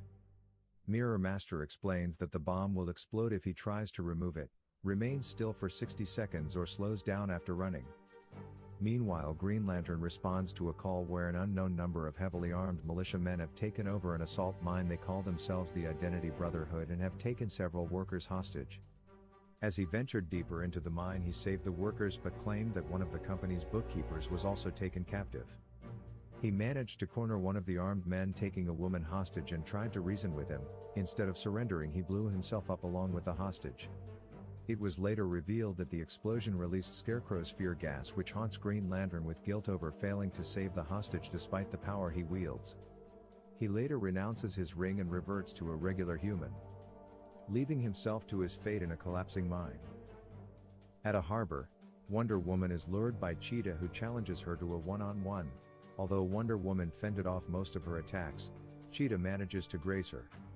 It turns out that her claws were laced with nanites to attack Wonder Woman's visual and auditory centers, causing hallucinations, causing her to see everyone look like Cheetah. She then starts attacking random civilians and even police officers who are trying to calm her down. Knowing Wonder Woman will never quit a fight, she will continue fighting until she dies from a stress-induced heart attack or a brain aneurysm. In Metropolis, Clark Kent, the Superman, receives word from Daily Planet reporter Lois Lane that Henry Ackerson, a disallowed White House reporter, is about to jump off the top of a building. Superman immediately flew over to reason with him. After telling a sob story of how life has been unfair and cruel to him, he suddenly shoots Superman with a kryptonite bullet. When that wasn't enough, Henry's revealed to be Metallo in disguise, who opens up his kryptonite heart, which weakens Superman as he falls off the building. With the Justice League members on the verge of death or incapacitated, the League of Doom celebrates their victory. Later, Vandal reveals a larger scheme he had planned, which he callously describes as genocidal, as he plans on killing half the world's population.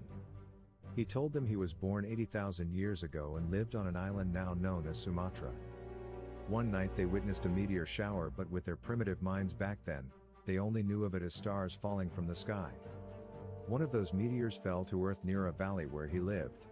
He quickly sought it out as he was drawn to it and even slept beside it, feeling its warmth. When he woke up the next day, he was forever changed. The radiation from the meteor evolved him into a super-intellectual creature, and he later discovered his immortality, even daring the Cheetah to test his claims of immortality when she slipped his throat. Vandal got back up and his wounds immediately recovered. Returning to his plans, he claims the surviving population will look up to a leader who offers them food, comfort and order. Vandal offers them a chance of becoming warlords in this new world and dominion over as much of what remains of the planet. When asked how he plans on ridding half of the world's population, he shows them a specifically crafted nuclear missile that causes a solar flare directed at Earth. Cyborg later arrives at the park after hearing a report of police officers attacking Wonder Woman. The officer in charge explains that she was first seen fighting Cheetah when she suddenly went berserk and started attacking everyone else. They managed to get the civilians out and seal off the park, but they struggled to restrain Wonder Woman. Cyborg later realizes that she has nano-machines on her brainstem, making her hallucinate and see everyone as Cheetah. He manages to free her from the hallucination with a sonic attack using a frequency that neutralizes the nanites. Meanwhile, Bruce, trapped in a coffin with his parents, made him more determined to break free. While trying to figure out how Bane got the upper hand on him, Alfred informs him of the grave news of Superman being shot. He later realizes that the Justice League is under attack using contingency plans he had stored on his computer. He instructs Flash to phase through an iceberg to break free from the bomb bolted to his wrist. Meanwhile, Wonder Woman dives into the water to inject Martian Manhunter with aluminum oxide to counteract the magnesium he is overly secreting. Batman then finds Green Lantern and explains that what happened was not his fault and that the so-called corpses were just android bodies to make him feel guilty over their deaths. To save Superman, Batman then gives Cyborg a piece of kryptonite to break through his flesh, while Martian Manhunter digs out the kryptonite bullet in Superman's body. The Justice League later return to the Watchtower to discuss what happened. Batman admits that the plan used to take them out was his contingency plan, considering each of their weaknesses. He claims he had created those plans to neutralize the Justice League should the need arise. He explains that members of the League are too powerful even on their own and in retrospect could also be the most dangerous on the planet. He explains that he has also had a contingency plan for when his security gets breached. It would automatically call back home so he could trace the location of whoever broke into his computer. At the Hall of Doom, Vandal reveals how the nuclear missile would kill half of the world's population. He explains that the missile will trigger a solar flare that will grow at light speed along the magnetic trail left by the missile to destroy Earth and everything on it. A strong electromagnetic pulse will take out all technology and devices, leading to a dark age. Out of nowhere, Martian Manhunter appears before them and summons the rest of the Justice League. The League faces their own rivals. Superman tore Mentello apart, Wonder Woman knocked out Cheetah, Green Lantern overpowered Star Sapphire, Flash overwhelmed Mirror Master, Martian Manhunter outsmarted Ma-Alepha, and Batman defeats Bane. Cyborg manages to stop the missile auto-launching sequence, but Vandal sneaks up on him and launches it manually. Wonder Woman arrives and restrains him, to which Cyborg knocks him out with a punch. Although they defeated the League of Doom, they failed to prevent the rocket from launching. Superman quickly flew to stop the missile en route, but one of the warheads reached the sun and triggered a solar flare. Green Lantern tries to buy them some time by creating a massive shield to slow the solar flare. Cyborg suggests they use the intangibility tech that the Royal Flush Gang used to let the flare pass through Earth. He reveals that the Hall of Doom was built as a giant intangibility device to provide it with enough energy to generate a force field, letting the solar flare harmlessly pass through, saving Earth and everyone in it. With the crisis averted, they later return to the Watchtower, where Superman informs them that Vandal Savage has been tried in World Court. He's been found guilty of crimes against humanity and sentenced to life in prison. They also welcome Cyborg as the newest member of the Justice League, given his assistance in the recent incident. They later decide whether Batman should stay with the League, given that his plans were used against the League members. Batman claims he would do it again if given the chance. He firmly believes that the Justice League is far too powerful of a group not to have fail-safe against any possible misuse of its powers. Despite good intentions, Batman fears their powers could easily be used for ulterior motives. He then walks away, but not before criticizing them for not seeing the potential danger of an out-of-control League member. Superman later talks to Batman before he leaves. He wondered what his plans were should he go astray, to which he responds that the Justice League was his contingency plan. With his trust assured, Superman hands Batman the kryptonite bullet, entrusting him to stop him and keep the planet safe if he goes over to the other side. After which the awesome film came to an end. Thank you for watching, guys. Please remember to subscribe to this channel for more animated recaps. Welcome back to the channel, guys. In today's recap we will be recapping the Space Jam. The movie begins on a teeny-weeny planet called Moron Mountain. The owners of the unpleasant amusement park on that planet realized that his rides weren't as amusing to the customers anymore. So he devised a sinister plan. He ordered his goons to go down to Earth and kidnap the Looney Tunes characters and bring him back, and so they could be used for attracting all the kids. The alien goons made their grand entrance on our big blue planet Earth and started their exploration. On the hunt for those famous cartoon characters, they searched high and low, left and right, but couldn't find a single one of them. Frustrated, they dive underground in their spaceship and started looking around. They eventually stumbled upon the secret entrance to the Warner Brother cartoon world. As soon as they set foot in the looniest land of all, these aliens needed to find someone ASAP, so they landed their ship, squashing poor Elmer Fudd in the process. Once they got out, this little green dude started asking Bugs if he knew where Bugs Bunny was. We all know how shifty Bugs is. He pretended he had no clue. But these aliens were not dummies. They quickly figured out that their target was right in front of him and zapped Bugs Bunny with their laser guns. This forced him to round up all the Looney Tunes characters. Meanwhile, back at Michael Jordan's crib, he was just chilling with his kids watching some Roadrunner cartoon, but this episode was interrupted by Porky Pig calling for an emergency meeting. So in this Toon world, Bugs Bunny was all tied up informing the others about the aliens who once top enslaved them all. But given Bug Bunny's history, the other characters thought it was some kind of prank and didn't take it seriously. Well, that is until Yosemite Sam tried to be a hero and got zapped into smithereens by the aliens' weapons. That's when they all surrendered, but typical Bugs Bunny always got a trick up his furry sleeve. He told those aliens they could not just snatch the Looney Tunes without a fair challenge for their freedom, and he proposed a challenge in the form of a basketball game. These aliens had no clue how the game works, so they started crashing real basketball games and took over the players' bodies, stealing their skills and stuffing them into this weird alien ball. They left the poor athletes completely useless on the court. These aliens, with their sneaky tactics, managed to snatch the skills of not one, but 5 professional players. They touched the basketball and bam, each alien absorbed a professional player's talent and transformed into giant aliens with the bodies of real superstar athletes. They were so strong that just throwing a ball on the ground made the earth crack. Now when the Looney Tunes saw the crazy level of skills these invaders had, they knew they needed backup. So they devised a plan and headed to the golf course where Michael Jordan was playing with his buddies that day. He reached for a ball in the hole and they pulled in right through a hole in the course. Back in the Looney world, Bugs Bunny informed Michael of their situation and what those aliens have done. He begs Michael to help him out in the big match so they can stay free and not become alien slaves. To convince Michael, the Looney Tunes take him to the court, which has fallen apart.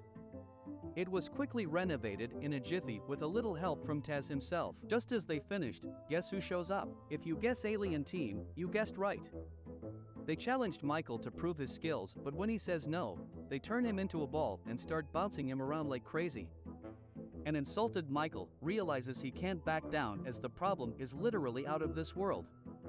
So he agrees to help and starts training the Looney Tunes, especially Lola, who's already pretty good at basketball. Michael knows he's got a tough battle ahead, so he asks Daffy and Bugs to swing by his place and grab his fancy basketball gears. They almost became chew toy for Michael's dog.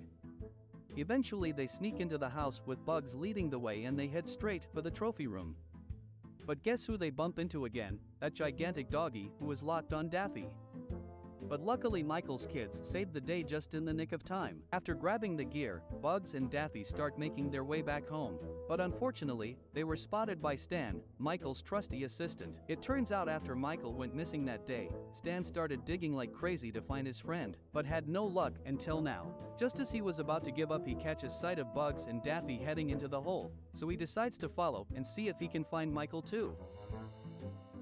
After a whole lot of training, the big day has finally arrived. The day of the epic basketball game. Warner characters from all over have gathered to witness this legendary match. The excitement is through the roof. As the game kicks off, Michael gets the jump ball advantage and passes the ball to Bugs Bunny. But Bugs is hit and one of those crooked invaders snatches the ball away from him and pulls off an amazing tomahawk dunk. In the next play, Michael is being swarmed by the enemy team, so he passes the ball to Daffy Duck, but poor Daffy realizes the entire enemy squad is after him, so he quickly tosses the ball to Granny, who's just chilling on the bench. She still gets squished by the enemy squad. As the game goes on, those aliens start playing dirtier than ever. They turn Foghorn Leghorn into a roasted chicken. But the Toon Squad manages to score a few points thanks to Lola and Michael. However, at the end of the first half, they were behind on the scoreboard. If you are enjoying this recap, remember to subscribe to get notified whenever there is a new upload. In the visitors' locker room, Stan, Michael's friend, hides in the closet to eavesdrop on the aliens' conversation. He finds out about their dirty deeds against the NBA players, but unfortunately, they caught him red-handed. They give him a good beating and he later arrives at the Toons' locker room. Stan tells them what he had learned about those aliens and Michael tries to boost the team's spirits. While Bugs pulls a funny trick, he fills a bottle with water and pretends it's a super secret formula. He hands it out to all the characters, making them feel supercharged. It's all in their heads, but hypes them up enough. As soon as the second half starts, the Toons are filled with confidence. They turn the tables and start dominating the game. After a crazy comeback, they come close to tying the score, making the aliens call a timeout. During the break, Michael goes to the alien park owner and makes a bold bet. He puts his own life on the line, saying if his team wins, the NBA player's talent will be returned, but if the aliens win, he'll become their enslaved prisoner forever. With the deal sealed, the aliens go all in, playing even dirtier than before. It was like a Looney Tunes junkyard. They're desperate to win. However, with his team almost in shambles, Michael calls for a timeout to regroup and he devises a plan and puts Stan in a crucial position. But as soon as Stan gets the ball, the aliens go apes, turning him to mush. With only 10 seconds left and one player down, the referee steps in to say if they don't find a fifth player, they'll lose the game. And just when things seem impossible, out of nowhere actor Bill Murray appears and he offers to lend a hand. After going over some tactics, they'll go straight to Daffy Duck and asks him to headbutt one of the aliens, and guess what? The alien drops the ball. Murray grabs it, passes it to Michael, who jumps high off an alien's back, and despite being held back by two opponents, Michael stretches his arm and dunks the ball right at the buzzer. The crowd goes bananas, the score flips a 77-78 and the Toon Squad snatches the victory in the very last second. Furious at his defeat, the evil park owner starts throwing insults at his employees, but they have got the upper hand now. They scoop him up and stuff him inside an Acme rocket, blasting him off to Moron Mountain. With the game over, the aliens keep their end of the bargain. They return the players' skills back into basketball, as they revert magically to their original shape and size. After the dust had settled, Michael bids farewell and returns to the human world back on Earth. He visits the athletes who lost their skills and asks them to touch the basketball, and like magic their talents were restored and they can finally get back to their careers. This brings the movie to a close. Thank you for watching, guys. Remember to please subscribe to this channel for more animated recaps. Welcome back to our channel, guys. Today we will be recapping the movie Superman vs. Batman, Clash of the Titans. Spoiler alert, watch out and take care. In the city of Gotham, after facing a devastating alien attack a year ago, has started rebuilding, and their sister city Metropolis has aided them with a whopping $100 million. The mayor announces that Superman will personally deliver the funds, as Bruce Wayne and Damian along with the reporter Lois Lane watches the mayor's speech from the crowd. Soon the roof lifted and there he was, the Man of Steel. Superman is welcomed by the mayor and the crowd with thunderous applause. He unveils a giant check worth $100 million donated by the good people of Metropolis to the city of Gotham. Suddenly an invitee attacks, who Superman recognized as the villain Metallo. Armed with a kryptonite in his metal chest, weakens the power of Superman greatly. Bruce Wayne and Damian quickly change into Batman and Robin to chase Metallo down to save Superman. Metallo takes Superman into an empty junkyard to beat him up, but Batman and Robin show up to defend Superman. As Metallo mocks Batman for not being able to overpower him, Batman signals the Batmobile to come into action. The Batmobile crashes Metallo into a wall and blasts him. Metallo emerges from the flames, but Batman shows Robin that they have been able to crack the kryptonite in his chest and jumps to attack him. Robin's Batarang was able to get the job done, and they are able to get their hands on the kryptonite. As Batman instructs Robin to take it away, Superman regains his strength quickly and comes to the aid of Batman, who is fighting with Metallo. He then punches Metallo into a crusher and powers him down. Batman doesn't hand over the kryptonite to Superman as he doesn't trust him. This, however, annoys Superman. Then he uses his X-ray vision to see who Batman really is. Bruce then tells him he is not very trusting, and stated not when it come to kryptonite. Plus, he now knows Batman is the famous billionaire Bruce Wayne. In LexCorp, Luthor is furious at the loss of Metallo at the hands of Batman after equipping him with kryptonite and plans his next move to take down Superman. Meanwhile, Batman reaches his new tech center inside Wayne Industries. A high-tech robot dressed in a bat suit armor appears, and it is revealed to be controlled by Lucius, CEO of Wayne Industries and Bruce Wayne's good friend. They discuss strategies and Robin is excited to find a jetpack with a rocket launcher made for him. Batman goes through the surveillance data in Metropolis City to track down Superman to uncover his identity. Supersonic disturbances in the Metropolis atmosphere pinpoint to Daily Planet and Metropolis Garden Apartments.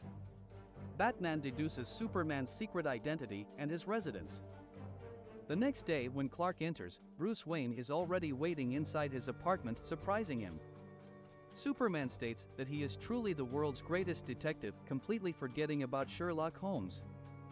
However, Bruce hands over the kryptonite that is coated in lead and safely packed in a box. Before taking his leave, Bruce invites Clark to join the Justice League. Soon after, Superman flies out to the outer atmosphere and throws the lead-lined kryptonite into the sun to burn it. In the next scene, it's Friday evening and Lois Lane is working late at Daily Planet. Without anyone noticing, Clayface enters the Daily Planet disguised as Clark Kent and abducts Lois. She is greeted by Black Mask in a limousine and they take off. Soon Superman flies to an abandoned warehouse to save Lois Lane, where Black Mask and his entourage is waiting for him. Black Mask shoots Superman with red sun energy beams which drain Superman of his powers. A weakened Superman is then attacked by Bane and Clayface, and finally Victor freezes him to make him totally incapacitated. However, with the minimal sunlight that he received, Superman breaks the ice only to realize he is still too weak to even defend himself. As Black Mask tries to shoot Superman again, Batman and Robin arrive. The Batarang strikes the beam gun and it thaws Victor Freeze. While Batman and Robin fight the criminals, Superman regains his energy by exposure to the yellow sunlight and fights back. If you are enjoying this recap, remember to subscribe to get notified whenever there is a new upload. Finally, they defeat the criminals, capture Black Mask and save Lois Lane. Superman flies out after learning Lex Luthor is behind the whole thing. Meanwhile, Luthor has already hatched another scheme to take down the Man of Steel. Lex Luthor has captured Poison Ivy and is awaiting the arrival of Superman. Superman blasts through the door, but Lex, who is well prepared, shoves an enchanting gas made of spores of Poison Ivy and kryptonite to take control of Superman. During the night, Batman and Robin are watching over Gotham City. However, Batman's sixth sense tells him something is not quite right and suspects Superman to be in danger. He therefore goes to search Luthor's office with Robin. Batman finds kryptonite and plant spores residue and tracks Luthor down to his weapons factory. Batman finds Lex Luthor working on his new robot army with Mercy, his lady assistant. While sneaking into another part of the compound, Batman comes across Poison Ivy, who was imprisoned in a glass tube by Luthor. However, Clayface attacks, but Batman, who is always on alert, suddenly shoots a chemical compound and dehydrates Clayface, who is trying to sneak up on him. That is when the mastermind comes to the spotlight and reveals himself to Batman, although he knew from the very start it was Luthor who was behind all of this. Luthor presents a mind-controlled zombie-looking Superman, who only obeys him and explains his master plan to take control of Earth using his robot army, which he is going to deploy throughout the world. Just when Lex orders Superman to destroy the Bat, he quickly fires Batarangs to destroy the hypnotic device on Superman, causing the room to be filled with gas. Batman runs to the rooftop and Superman chases him using his X-ray vision. Superman easily overpowers Batman, and then Batman uses a piece of kryptonite that he kept in his belt to attack the Man of Steel. Just then both of them drop from the sky. However, Robin acts quickly and flies to rescue Batman with his jetpack while Superman makes a huge crash landing. Batman and Robin come to their secret Batcave outside of Wayne's mansion to get more kryptonite to equip themselves with. In no time, Superman tracks them down into the Batcave. Initially, Superman backs down to the power of kryptonite, which Batman uses against him but soon knocks it over.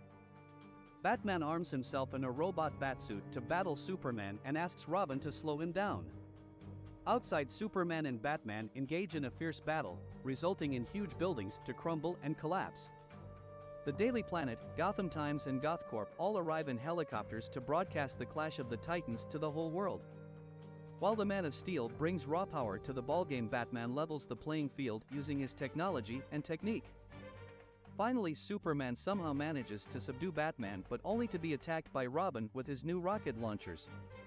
With the distraction Robin caused, they quickly escape into a warehouse and Batman uses atrazine gas to neutralize the effects on Superman by plant spore and kryptonite blend.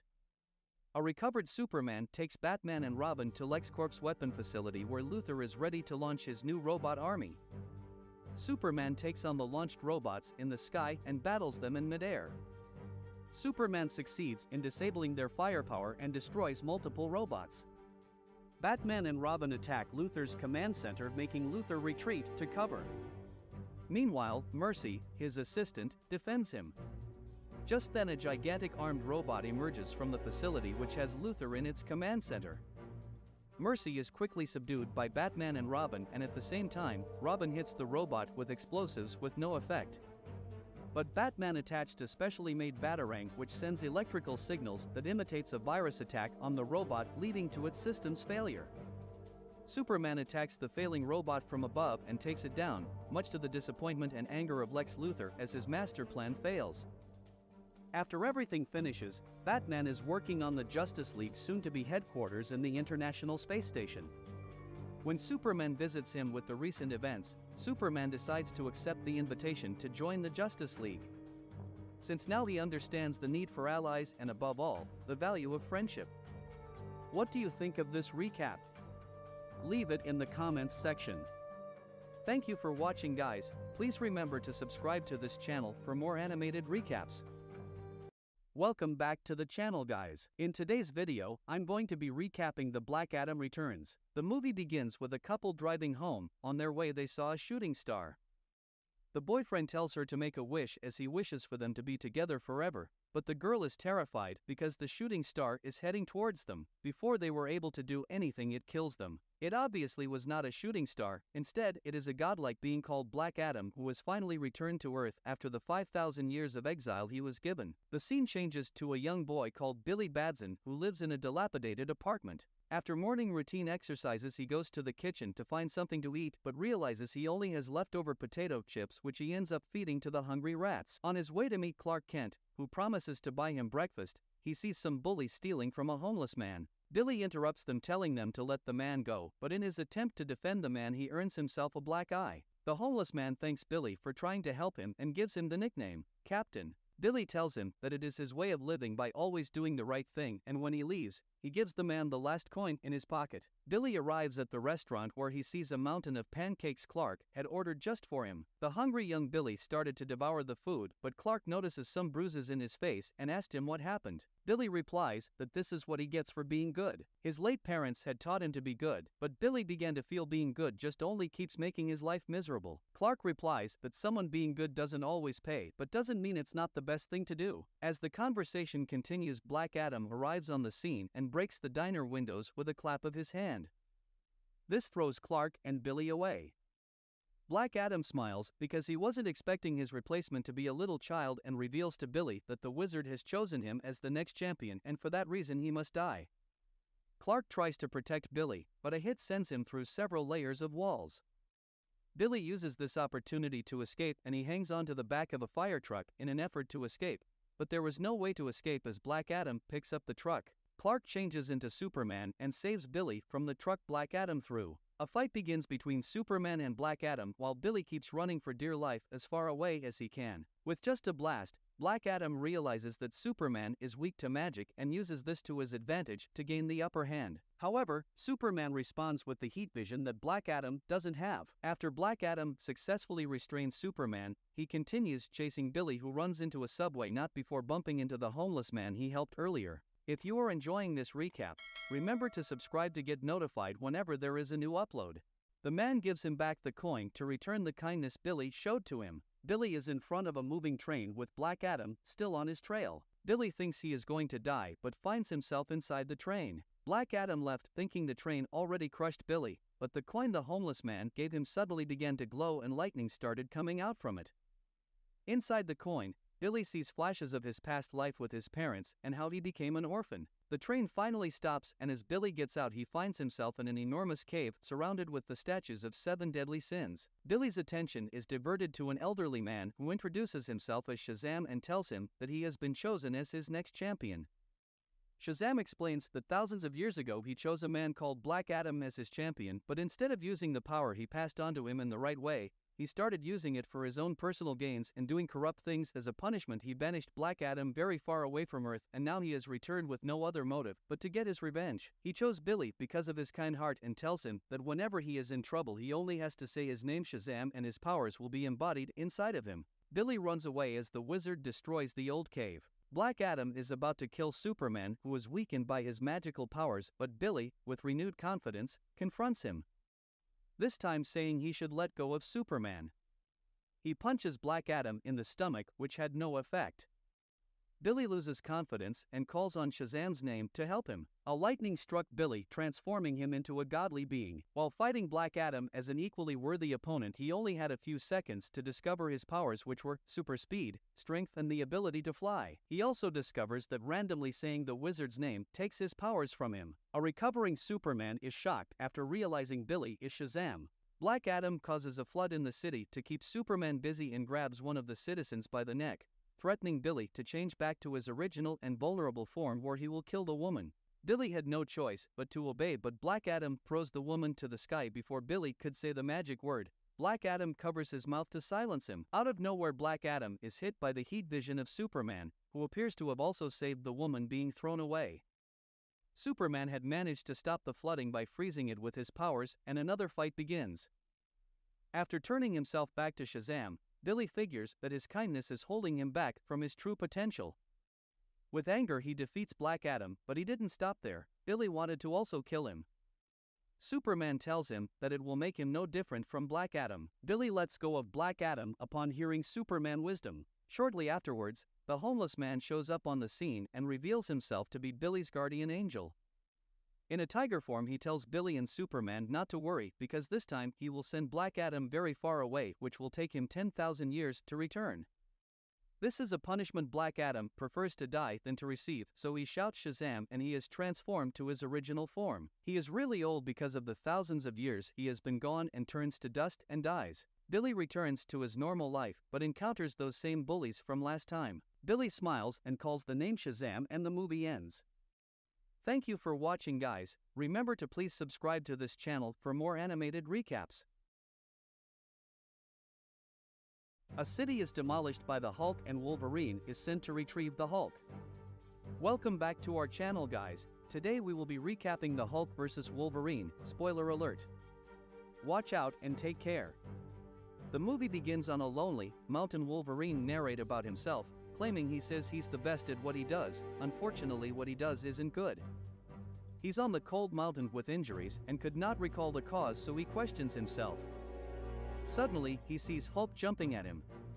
In that moment, he figures out what has happened, and it all started several hours ago. 4 hours ago, to be exact, Department H calls him to a location. As he travels on the plane, the officer asks him who he is, but he advises him that it is best if he does not know. They arrive at the location and they meet the head of Department H. He sees the cities in shambles. He asks the department head, who shows him the city's ruins of the small town and how devastating it was. He tells him a giant green creature has attacked the town and the creature is going towards the US-Canadian border. He says he thinks the force is involved in the calamity and that's why they've called Wolverine. Wolverine goes nearer to one of the cars in the ruins. He sees a toy and envisions what occurred. He also catches the Hulk's toxic smells. The Department H heads orders him to find Hulk and kill Hulk before he destroys another city. He takes the plane alone with some of the force members and they see a mountainside. They figure the Hulk is around the mountainside and they ask if they should stop the plane. But he refuses and jumps down. He walks through the snow and goes to the water. He takes a quick sip and sees the footprints of a huge creature. He assumes the footprints belong to the Hulk and he follows them until he gets to a mountainside where he climbs the mountain. As he climbs the mountain, he sees the human version of the Hulk. He is unaware that it is the same person who destroyed the city. In addition, he sees Bruce crying. He goes nearer to a timid-looking Bruce and asks if he has seen a huge creature around. Bruce, who assumes Wolverine wants to attack him, walks towards the rock and begs Wolverine to leave him alone. Wolverine is absolutely clueless that he is the creature and goes nearer to Bruce to ask about the Hulk. Wolverine pins Bruce to the rock, and when he gets closer he smells the toxicity on him. Wolverine figures the person in front of him may not be a good person, so he brings out his claws and pins him to the rock and promises him death with the third and middle claw if Bruce doesn't come clean and state who he is. Bruce, who dislikes getting angry, eventually gets angry. He screams and changes from his human form, then tosses Wolverine like a salad. Wolverine stands up in an attempt to fight back, but Hulk is more powerful. Hulk pushes him to the falls. They fight submerged, but Hulk hits him out of the water and the fight continues. However, Hulk knocks Wolverine down but keeps hitting him and repeating that he's the strongest person on Earth and no one is as strong as him. Hulk walks away thinking he has defeated Wolverine. But Wolverine stands up and calls his attention back. Wolverine asks that they fight again, but suddenly they hear gunshots. Some superpower holders shoot the both of them and the person that fired was Wilson. He calls Wolverine by his real name, Logan. While incapacitated, Wolverine remembers his past. He walks out of a bar drunk, and as he takes the last sip from his bottle, he sees an older man, the professor, looking at him. He asks the man why he is looking at him, but the man hits him. He calls for backup and they carry him away. Logan wakes up in an experimental cage. The professor asks his worker to switch on the adamantium on Logan, and this leads to the development of his ability. The professor is creating a team of fighters which he calls warriors. Before Logan's process, one of the warriors named Sabretooth warns the professor about turning Logan into one of them and says it may not go as well as he thinks. As Logan's process continues, he changes form, he breaks out of the cage and kills all the security without breaking a sweat. He breaks through the barriers and gets to the professor, and he cuts his hands before jumping out of the building after killing some guards. As he wakes, he finds himself tied. The professor tells him they have been looking for the Hulk for a long time, and thanks to Department H, he was able to help them find him. He says the last city was a casualty that happened during one of their chases, and if Department H had sent Wolverine, the people wouldn't have died. He asked the professor what he wants to do with Hulk, and the professor tells him he wants to turn him into a weapon, just like he wants to make Wolverine a weapon. If you are enjoying this recap, remember to subscribe to get notified whenever there is a new upload. He tells him he will erase the memory of both Hulk and Wolverine and they will work for him. Wolverine asks him to kill him now that he has the opportunity, because if he gets out he will kill all of them. As the professor leaves, Wilson approaches a blinded Wolverine and tells him that Deathstrike has attempted to kill him earlier and Deathstrike hates him especially. Wilson asks if he still has the iron head and hits him with a gun. Wolverine blacks out and wakes up in the experimental cage. He sees Deathstrike in front of him and she tells him she will kill him whether the professor likes it or not. The professor arrives with Sabretooth and asks Deathstrike what she's doing there, then asks her to leave. He informs her he's about to erase Wolverine's memory, but Deathstrike attacks him and kills him. Deathstrike breaks Wolverine's cage and she and Sabretooth prepare to kill Wolverine. Deathstrike attacks Wolverine. Sabretooth tells her not to kill him, but she releases her claws and stabs him. He regains his strength and fights back. He hits Deathstrike until she falls. He goes right after her and detaches her android hands since she's weak. He leaves the room and finds his way to where Hulk is locked. He sees Bruce in the cage and breaks him out. As Bruce comes out, he tells him to please save him. He says Hulk must not get into the hands of evildoers and begs Wolverine to help him out. Wolverine walks out with him, but on the way he tells him he doesn't care about his story. On the other hand, Sabretooth and Deathstrike call the other warriors. They see the professor on the ground and Sabretooth lies that it was Wolverine who killed the professor. He says the professor has commanded them to kill Wolverine and the others accept, unknown to them, that it's a trap. One of the warriors, Omega, who uses an electric whip, finds Wolverine and Bruce as they are about to escape. He jumps at Wolverine, but Wolverine protects Bruce. Eventually Wolverine subdues Omega for a while and sets out to run away with Bruce.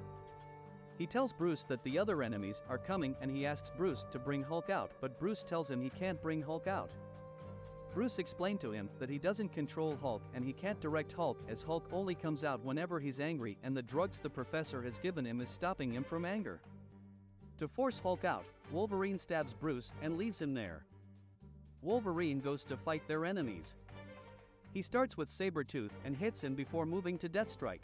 However, when he loses control, Omega carries him with his electric web and prepares to electrocute him. Luckily, Hulk wakes and he hits Sabretooth out of the building and pushes Deathstrike away. Then Wilson and Omega attempts to attack him. Omega uses his second whip on Hulk, allowing Wolverine to escape from the first whip. Eventually, Hulk defeats the enemies and then sets out to attack Wolverine, who reminds him that they are on the same side. Hulk doesn't reply, he keeps chasing Wolverine, then Wilson comes from behind to throw an explosive into Hulk's mouth, hoping he will die. Wolverine tells Wilson that he has only succeeded in making Hulk more angry. The bomb explodes, but Hulk survives. As Hulk attempts to attack Wolverine again, Wolverine throws Wilson at him. While Hulk fights Wilson, Wolverine escapes, but Omega climbs into the building to attack him. Deathstrike also returns to fight Hulk. She scratches Hulk's body, and that gets him irritated. She keeps jumping over him and cutting him until he eventually gets hold of her and rips her hands off. He goes to find Omega, who's fighting Wolverine, and hits Omega to the wall. He prepares to destroy the laboratory and eventually does. But before it explodes, Wolverine jumps out. After the building explodes, Hulk comes out and jumps to fight Wolverine again. Thank you for watching, guys. Please remember to subscribe to this channel for more animated recaps. Part 2 of this movie begins with a couple and a baby who are being chased by a clan called the Tarkatans, but Lord Raiden appears and saves the couple's baby before the mother gives her last breath. It turns out it was baby Liu Kang. Years after the conclusion of the Mortal Kombat tournament, the king of the Nether Realm, named Shao Kahn, commanded his army to attack the Earth Realm, which was being protected by Kung Lao, Stryker, and Jax. They are at the borders trying to prevent the army from breaching the gates. While Johnny Cage, Sonya Blade, Liu Kang, and Lord Raiden are busy fighting off Shao Kahn's best warriors, Kitana, Kintaro, Reiko, and Baraka. Shao Kahn himself appears in a blast and stops the fight, and recommending a deal to end the bloodshed against their realms permanently. He wants Lord Raiden to travel along with him to see the Elder Gods, requesting permission for another tournament, the final Mortal Kombat, to stop the endless cycles of brutality. Raiden agrees to Shao Kahn's proposal without hesitation and goes along with Shao Kahn to meet the Elder Gods. Scorpion finds himself in the Nether Realm after his fight with Quan Chi, and he is confronted by a Grandmaster Shinnok. Shinnok explains that the key Scorpion took from Shang Tsung is now bound to his soul and threatens him to go to the Earth Realm and enter the Temple of Elements to help him steal a special artifact. Scorpion denies his request and runs away to the Earth Realm. Shinnok orders his soldiers to hire the Lin Kuei clan to capture him. In the Lin Kuei Temple, the master in the temple gives Kuai Liang and Smoke the mission to capture Scorpion. The master reveals the other two of his warriors called Cyrax and Sector, who he is now transformed into a cyborg's form. Scorpion is the most dangerous ninja warrior in existence, so the master orders Cyrax and Sector to forcefully turn Kuai Liang and Smoke into one of them so they can all be capable in capturing Scorpion. Kuai Liang manages to escape, but Smoke is left behind and is being initiated by the cyborgs. Raiden and Shao Kahn show up in front of the Elder Gods to seek their permission for a final tournament between the realms. Raiden also appeals to them to take away his immortality and godly powers so he can participate in the tournament as a contestant on behalf of Earth Realm. The Elder Gods agree to their request, and Raiden goes back to the Earth Realm as a normal human being and immediately gathers all his champions to join the tournament. After all his champions enter the portal, Scorpion meets with Raiden, revealing all the evil plans of Shinnok. Raiden tells him that the artifact Shinnok wanted him to steal is called the Kamadagu, that has the power to release the one being into the world. Raiden is now human, so he has no power to separate Scorpion's soul from the key, so he advises Scorpion to hide himself so he won't be spotted by Shinnok. Raiden and his champions are transported to the fortress of Shao Kahn, who introduces them to his warriors in the tournament: Li Mei, Shang Tsung, Kitana, Devora, Baraka, Reiko, and Jade. As the tournament begins, Johnny Cage is defeated by Devora without him getting to fight.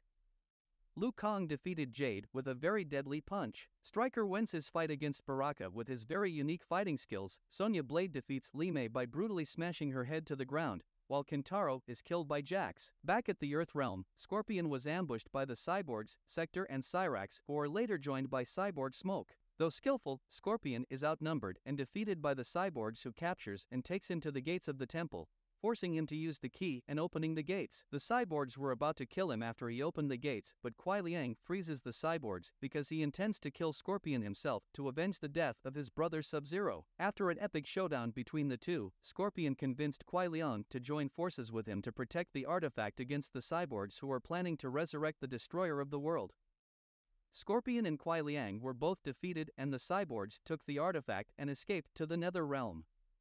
Back at the tournament, Raiden finishes off his opponent Reiko. Sonya wins her fight against Devora. Shao Kahn effortlessly defeated Jax, while Shang Tsung defeated Stryker with a fatality. In the final round, Kung Lao fights with Shao Kahn, who easily uses his weapon to tear him to shreds.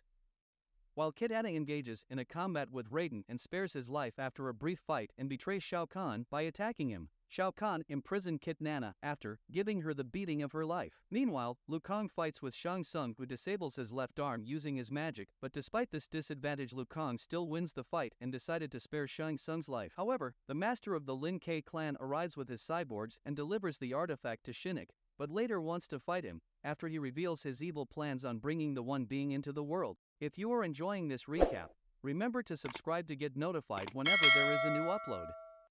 Just as the Master and his cyborgs were killed by Shinnok's monsters, Scorpion and Kuai Liang arrive, but they are unable to stop Shinnok from resurrecting the One Being.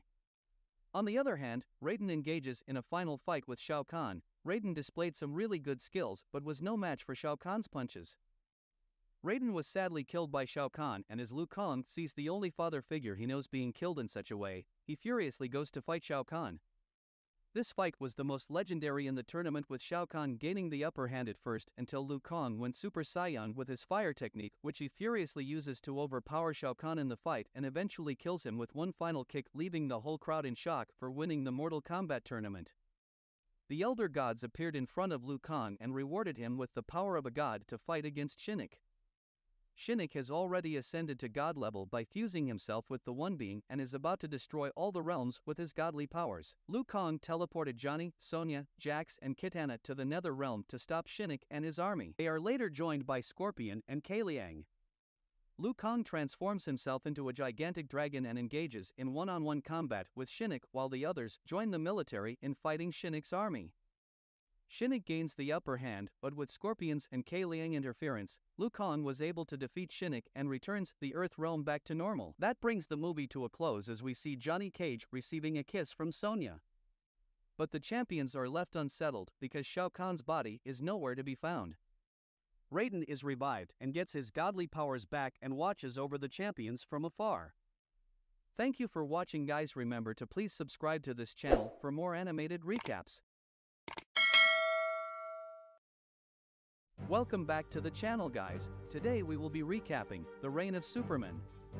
The film starts at about 6 months after the death of Superman. The world is still shaken by the death of the son of Krypton, better known to humans as Superman.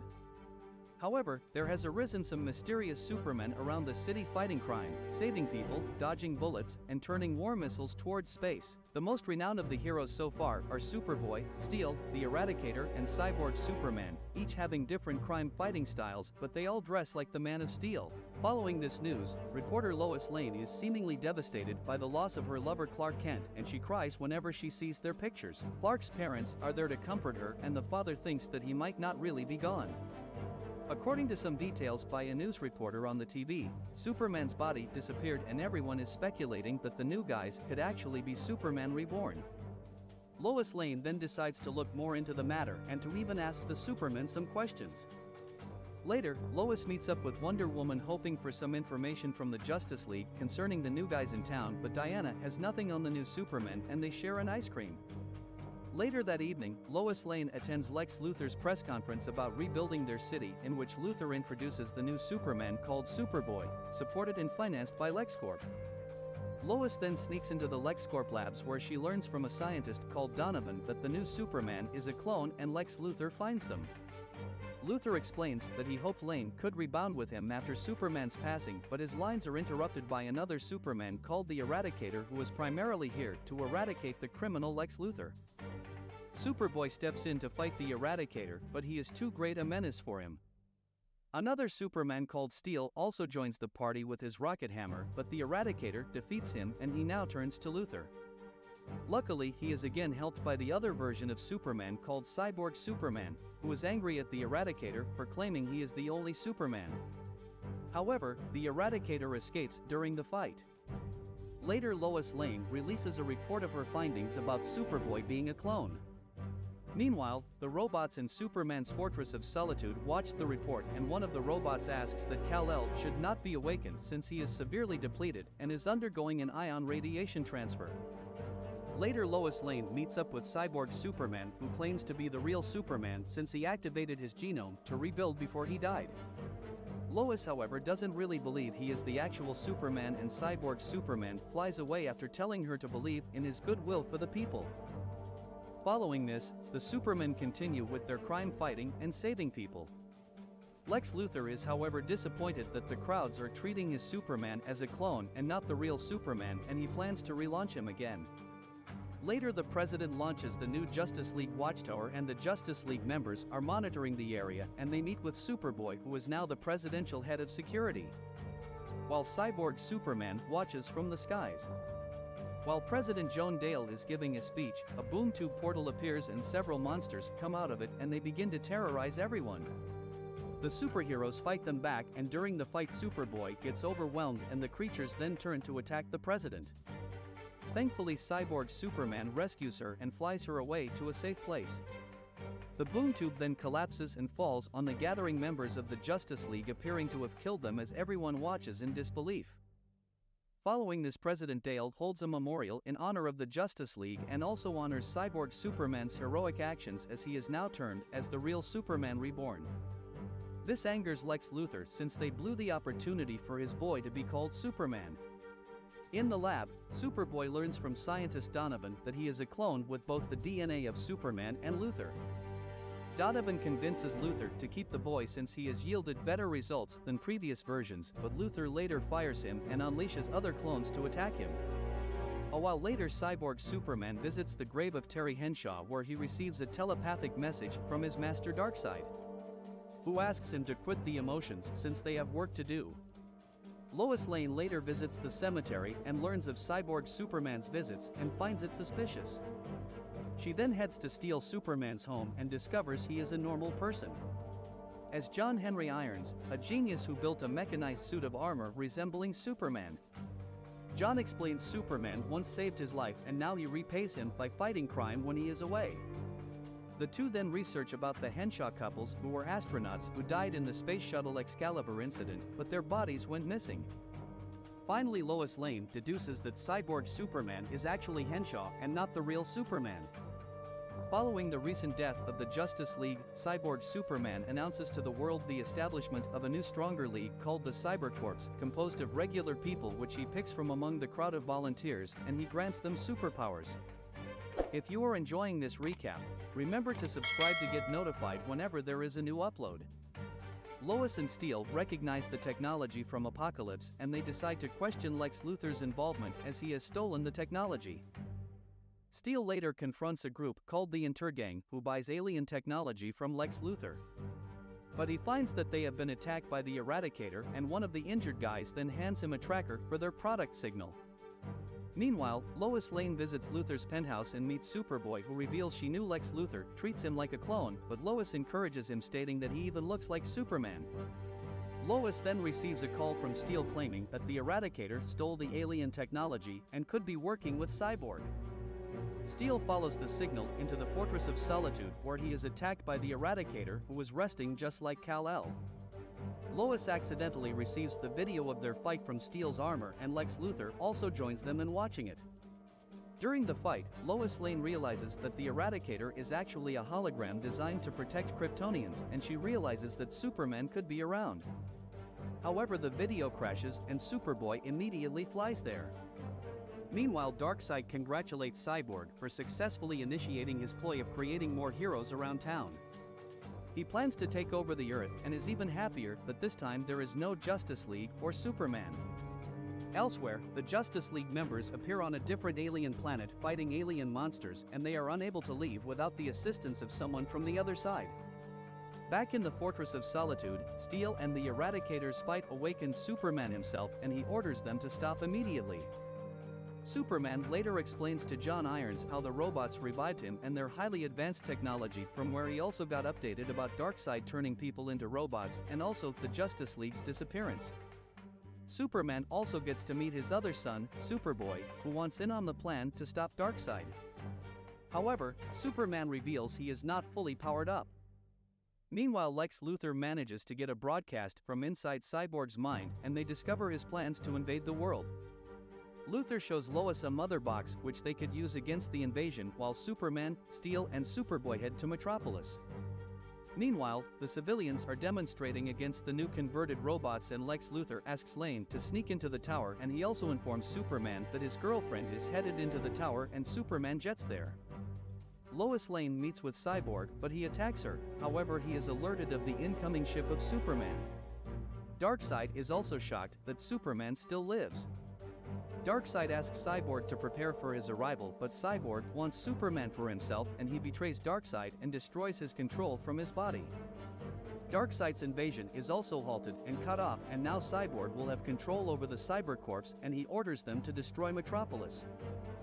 Cyborg now plans to kill Lois, but Superman crashes into the tower and they greets Lois. Cyborg then attacks Superman, blaming him for not being there to save him and his wife from the Excalibur space shuttle disaster. Superman is not yet fully recovered and tries to run away, but Cyborg tosses him around and reveals he plans to destroy him. Outside, Superboy and Steel are fighting the robots, and Lex Luthor uses his mother box to open a boom tube portal, bringing back the Justice League, who were trapped in a different dimension. Cyborg's Superman then launches the Watchtower into orbit to prevent the League from helping Lois Lane and Superman. When the ship enters space and Superman is defeated, Lois Lane opens the Watchtower's sun shields so that the sun's yellow rays shine on Superman and he regains his strength. Superman then lasers off one of Cyborg's arms, but it regenerates and it appears he can't be killed. Superman then pulls out a crystal from his fortress which contains the Eradicator's program. He injects the crystal into the Cyborg's brain, and the Eradicator destroys him from within. The Cybercorps outside all drop to the ground, and sadly the people who became robots also died in the process. Sometime later, news reporters reveal that Clark Kent is alive after being lost for a long time in the Doomsday fight. Beside him is Superman, who claims he found him and brought him back home, and the civilians cheer him on. Elsewhere, in a restaurant, Clark shows Lois a picture of how Superboy, now called Connor, has settled with his parents and they love him. Suddenly Clark receives a call from Wonder Woman and he has to go, and he flies away to the Justice League Watchtower in space. During the post-credits, the Justice League members agree to take the fight to Apocalypse to end it once and for all. However, before they leave, Lex Luthor joins them wearing a suit and asks them to count him in, and the film comes to a close. Thank you for watching, guys. Please remember to subscribe to this channel for more animated recaps.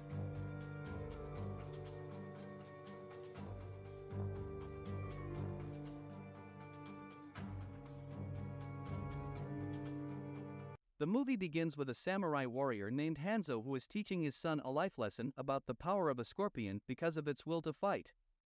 After the father and son moment together, Hanzo takes his son back to the village only for them to be ambushed by a clan of ninjas called the Lin K clan. To defend himself, Hanzo began to fight and defeat them in a tactically gruesome way. However, he runs away with his son after realizing he is outnumbered by the clan. He goes to a hideout only to discover that his entire village has already been massacred. Hanzo hurries to check on his wife, who is not even recognizable as she has also been killed by the ninjas.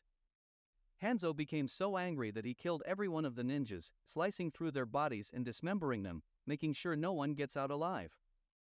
Suddenly the leader of the Lin K clan appears, a ninja called Sub-Zero. He holds his son's neck and forces Hanzo to surrender.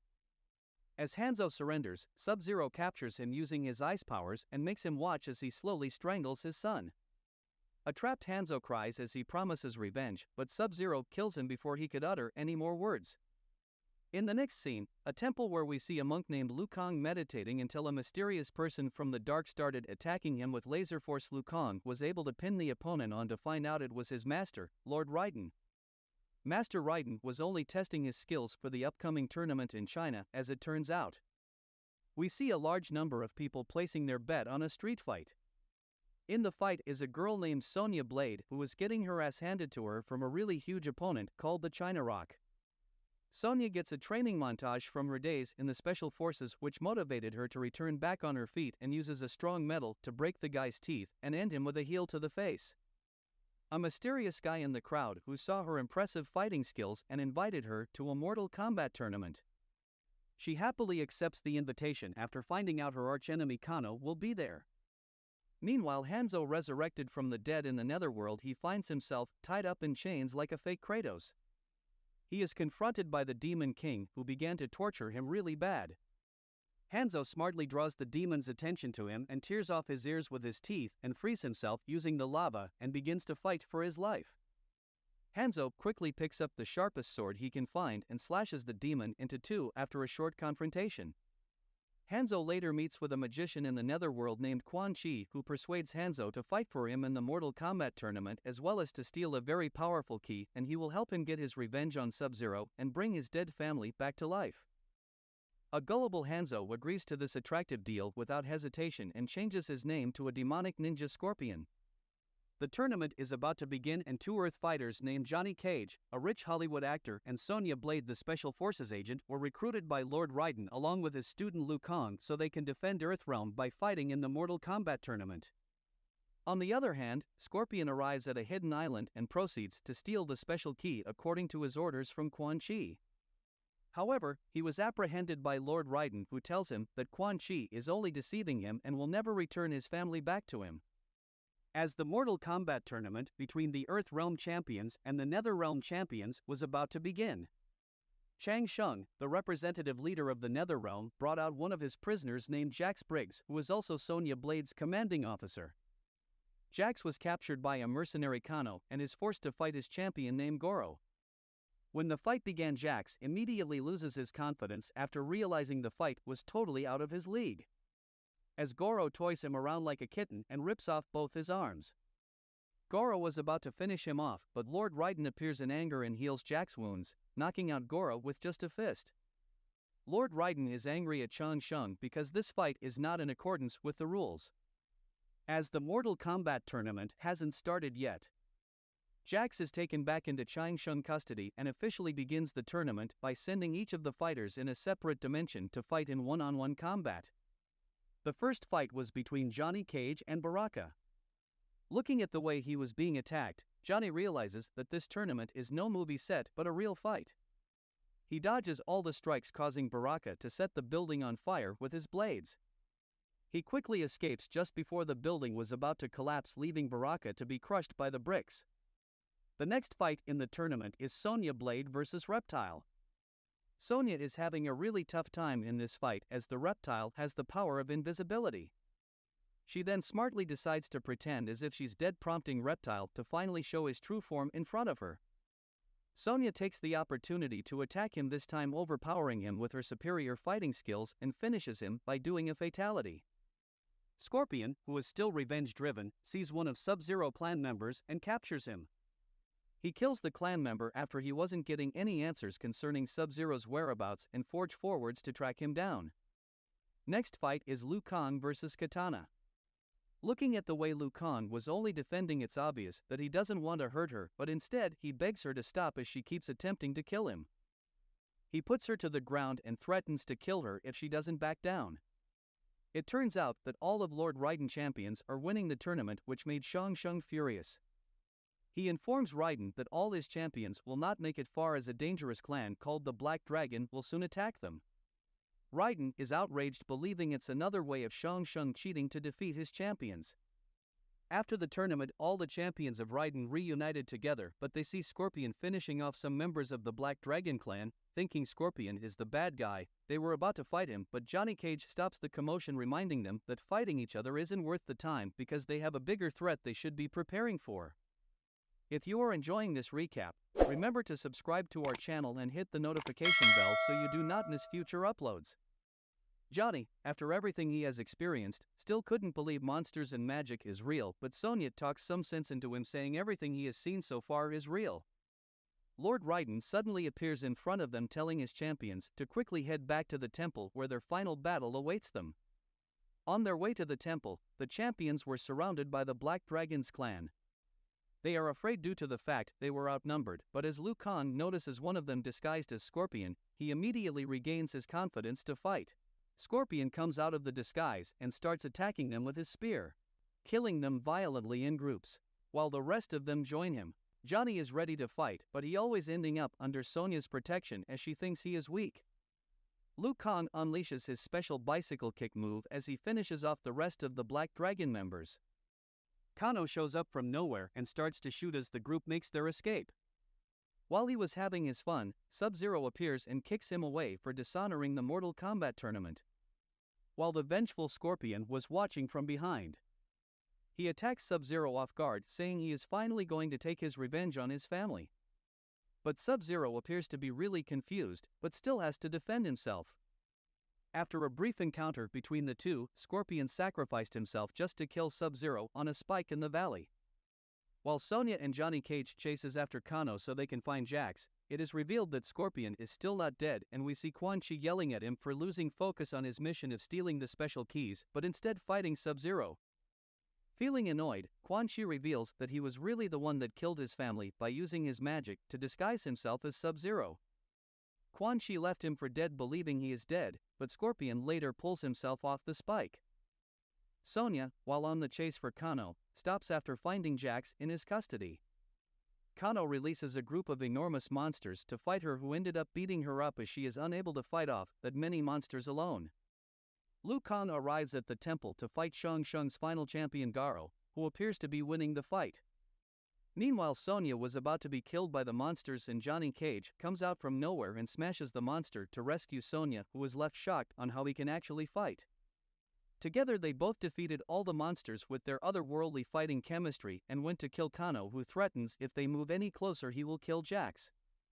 Jax bites his hand, giving Sonya the chance to take him down. Meanwhile, Goro is beating the hell out of Liu Kang.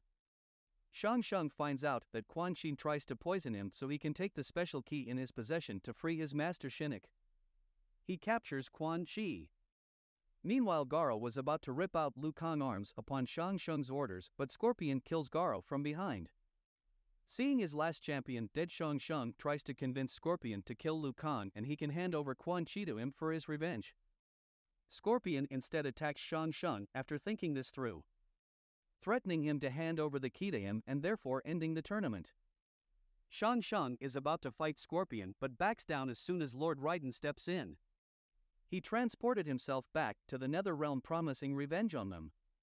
Without Shang Tsung's powers, the whole temple will collapse, so Raiden and Liu Kang runs out of the temple, leaving Scorpion and Quan Chi to their fates. Quan Chi and Scorpion gets into a really epic battle as they were both smashing bones, but Scorpion has the advantage because he cannot die no matter how Quan Chi damages him with a sword. Scorpion weakens Quan Chi with a really massive blow, then tears off both his arms, then rips off his head and finally giving him the famous flames thrower fatality. This way he will never be able to reincarnate. This concludes part 1. Stay tuned for part 2.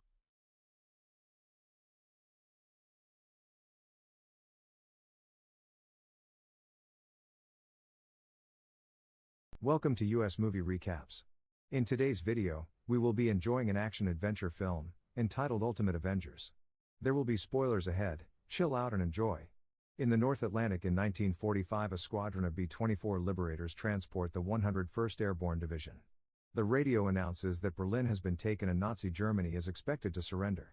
However, there are also claims of a Nazi superweapon that is aimed at the United States of America.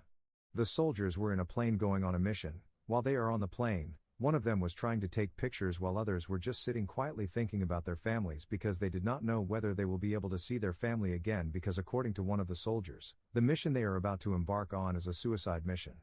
Shortly after that period, the pilot gives them the sign that they have reached their destination.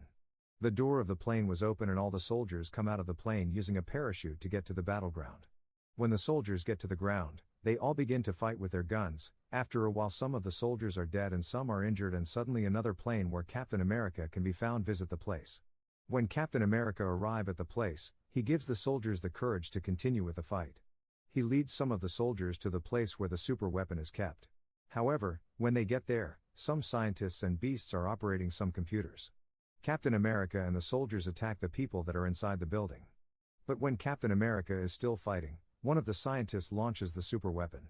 When the super weapon is launched, Captain America tries his best to stop the weapon, but it is launched already. However, he jumped on the weapon while it was in the air, and fortunately he get access to a bomb which he used to destroy the whole weapon. And after bombing the super weapon, he lost consciousness and fell down into the sea. And none of the soldiers was able to help him. He got lost and nobody was able to find him. After a while, probably after 6 years, the general and some other people are on a ship to find out where they will be able to find the location where the body of Captain America was lying.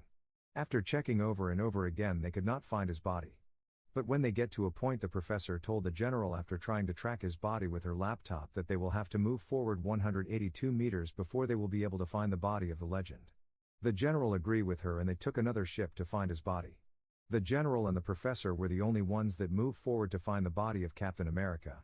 After moving for a while, the professor controls the ship and she penetrates a closed path to find the body of Captain America. When they find his body, immediately they make an arrangement to carry him for better treatment. The airplane carries his body to the lab of a great gamma scientist. The general commend the professor for her great work and the professor also appreciate him. 3 scientists were with Bruce Banner because he assigned them to the program. They call his attention to ask for the reason why he has chosen them for the program.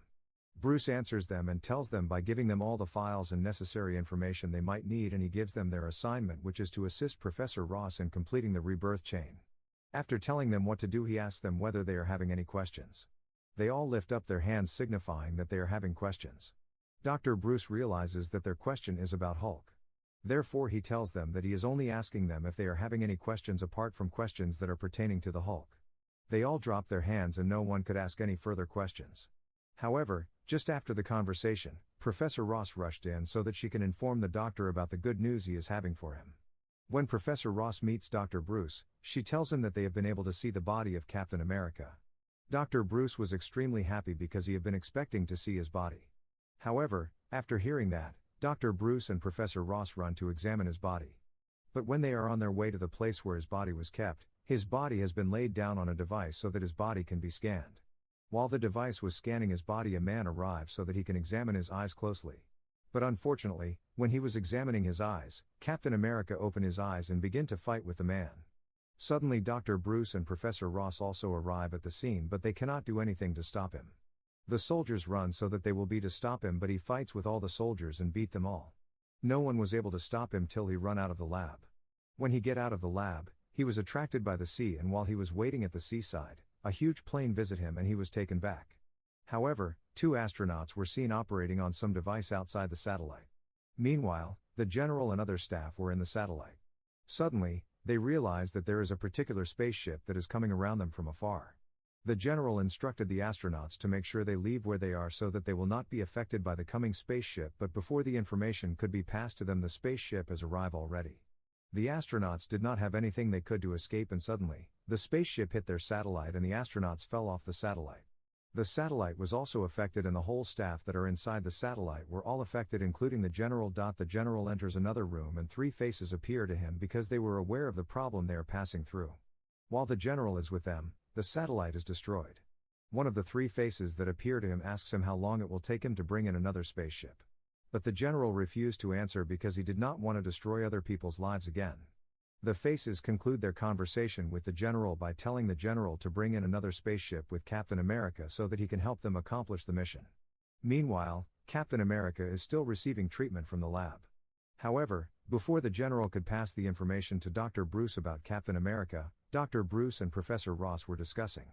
And in their discussion, Bruce tries to convince Professor Ross that he will try his best to correct all the mistakes he had made earlier. But Professor Ross did not believe him. Suddenly, the general entered and informed Dr. Bruce and Professor Ross about the mission he is having for Captain America. Dr. Bruce suggests helping instead of disturbing Captain America, but the general told him that he cannot allow him to do that because he did not have the ability to control himself. Fury and Captain America try to recruit the Norse god Thor, who rejects the offer to continue environmentalist protests. The resulting recruits are Captain America, Bruce Banner, Iron Man, Giant Man, Wasp, Natalia Romanoff, and Betty Ross. Fury briefs the team about the aliens, named the Chitauri, and the use of the metal vibranium, while Banner struggles to repress the Hulk persona and Captain America is hesitant of leading the Avengers. Team's first mission is to capture a Chitauri spy which has breached a SHIELD facility. The Avengers disregard Captain America's orders and follow their egos, resulting in failure which allows the alien to escape with all sufficient information about SHIELD. Fury fires Hank Pym, who is followed by his wife Wasp. Iron Man resigns immediately. Captain America also chooses to leave Fury, feeling unready to fight the Chitauri. Desperate for soldiers to combat the coming assault on SHIELD's New York facility, Fury demands that Banner applies his super soldier serum to all of his candidates, only for Betty Ross to learn that Banner was only using the serum as a diversion to find a way to control the Hulk. Banner steps into a rebirth chamber, which transforms him into the Hulk, while still maintaining his mind. Fury and the Black Widow lead a failing attack against the alien invaders, but each Avenger shows up, now joined by Thor, to send the three ships crashing into the ocean. Banner loses control of his thoughts and the Hulk retains his own childlike and violent personality, brutally killing every last Chitauri and then lashing out against the Avengers. The Hulk proves strong enough to knock out a full-size Giant Man, damage Iron Man's suit and even, with effort, lift Thor's hammer Mjolnir. The Avengers manage to inject the Hulk with a high dose of Banner's medication, and Betty Ross calms the Hulk long enough to let the drug render him human again. Banner is kept in a glass cell for breaking Fury's trust, and the Avengers celebrate their success against the Chitauri and praise a wounded Captain America for leading them as a team. Thanks for watching. Please subscribe to our channel to get notified whenever we publish the next recap. Till then, take care. See you next time. Welcome to US Movie Recaps. In today's video, we will be enjoying an action fantasy film entitled The Monkey King Reborn. There will be spoilers ahead. Chill out and enjoy. We see Wu Jing and Piggy Bai Jay at the beginning of this movie. Wu Jing explains to Bai Jay that during the creation of the universe, energy flowed as light, and the energy that fell below led to the development of Earth. At that time, a demon by the name of Yuandi was born, and because of his great power, everywhere he went, all living things transformed into demons. As a result, he decided to combine all three worlds so he could rule the heavens. Just to stop him, Buddha came but failed. Even the soldiers of heaven were not able to stop him, so a disciple of Buddha decided to make a significant sacrifice to do so. With the help of his soul, the demon was then buried beneath the earth. The land where he was buried became cold and black, and according to this book, Yuandi had the power to turn anyone into a demon. When Piggy heard this story, he shouted, "You always used to tell me the same story with other names." He grabbed his book, and they both started fighting. Then, we find a calm Buddhist master Golden Sakara waiting for his disciple Wukong when they both reached there and were still fighting. In fact, Piggy and Wu Jing were also Master Sakara's disciples. The movie's lead, son Wukong, then makes a big entry while flying through the mountains at the speed of light. He then gives his master some water to drink. Actually, he only went there to get some water, so they were shocked when Piggy and Wu Jing learned that Wukong had traveled a great distance for just some water. The next day, they paid a visit to the Wuhuang Temple. When they got there, two young keepers of the temple met them and led them inside, where they found it to be a huge temple. Piggy and Wukong were seen making trouble there and playing with the valuables without obtaining permission from their master. Master Sakara pays respect to the sacred lake of that temple, and then we see Piggy telling Wukong that if they could just help them out, they would be given a treasure in the form of a fruit. When the temple keepers went to the sacred tree to get the fruit, Piggy and Wukong disguise themselves as caterpillars and follow them. When they both get to the holy tree, they are awestruck by its beauty and the fruits it produces. After the keepers left, they approached the tree with the intention of eating its fruit, but when Piggy tried to do so, the fruit disappeared. Wukong realized that this was a tricky place, so he pulled out the keeper from the earth and asked about the fruit. The keeper said that this was a fruit known as sapodilla, also known as ginseng, that it takes 10,000 years to develop a holy tree and that it can only produce 30 fruits. After eating one fruit he would stop aging for 47,000 years. 3 ginseng fruits are picked by Wukong, who then shares them with his friends. When the keepers discover this, they count the fruits of that tree and find 4 are missing. When the keepers ask about this, Wukong replies that he had just 1 fruit. Then their master Sakara comes and asks questions about the problem. Keepers admits that his monkey took 4 ginseng fruits. Wukong accepts it and claims he only took 3 of them.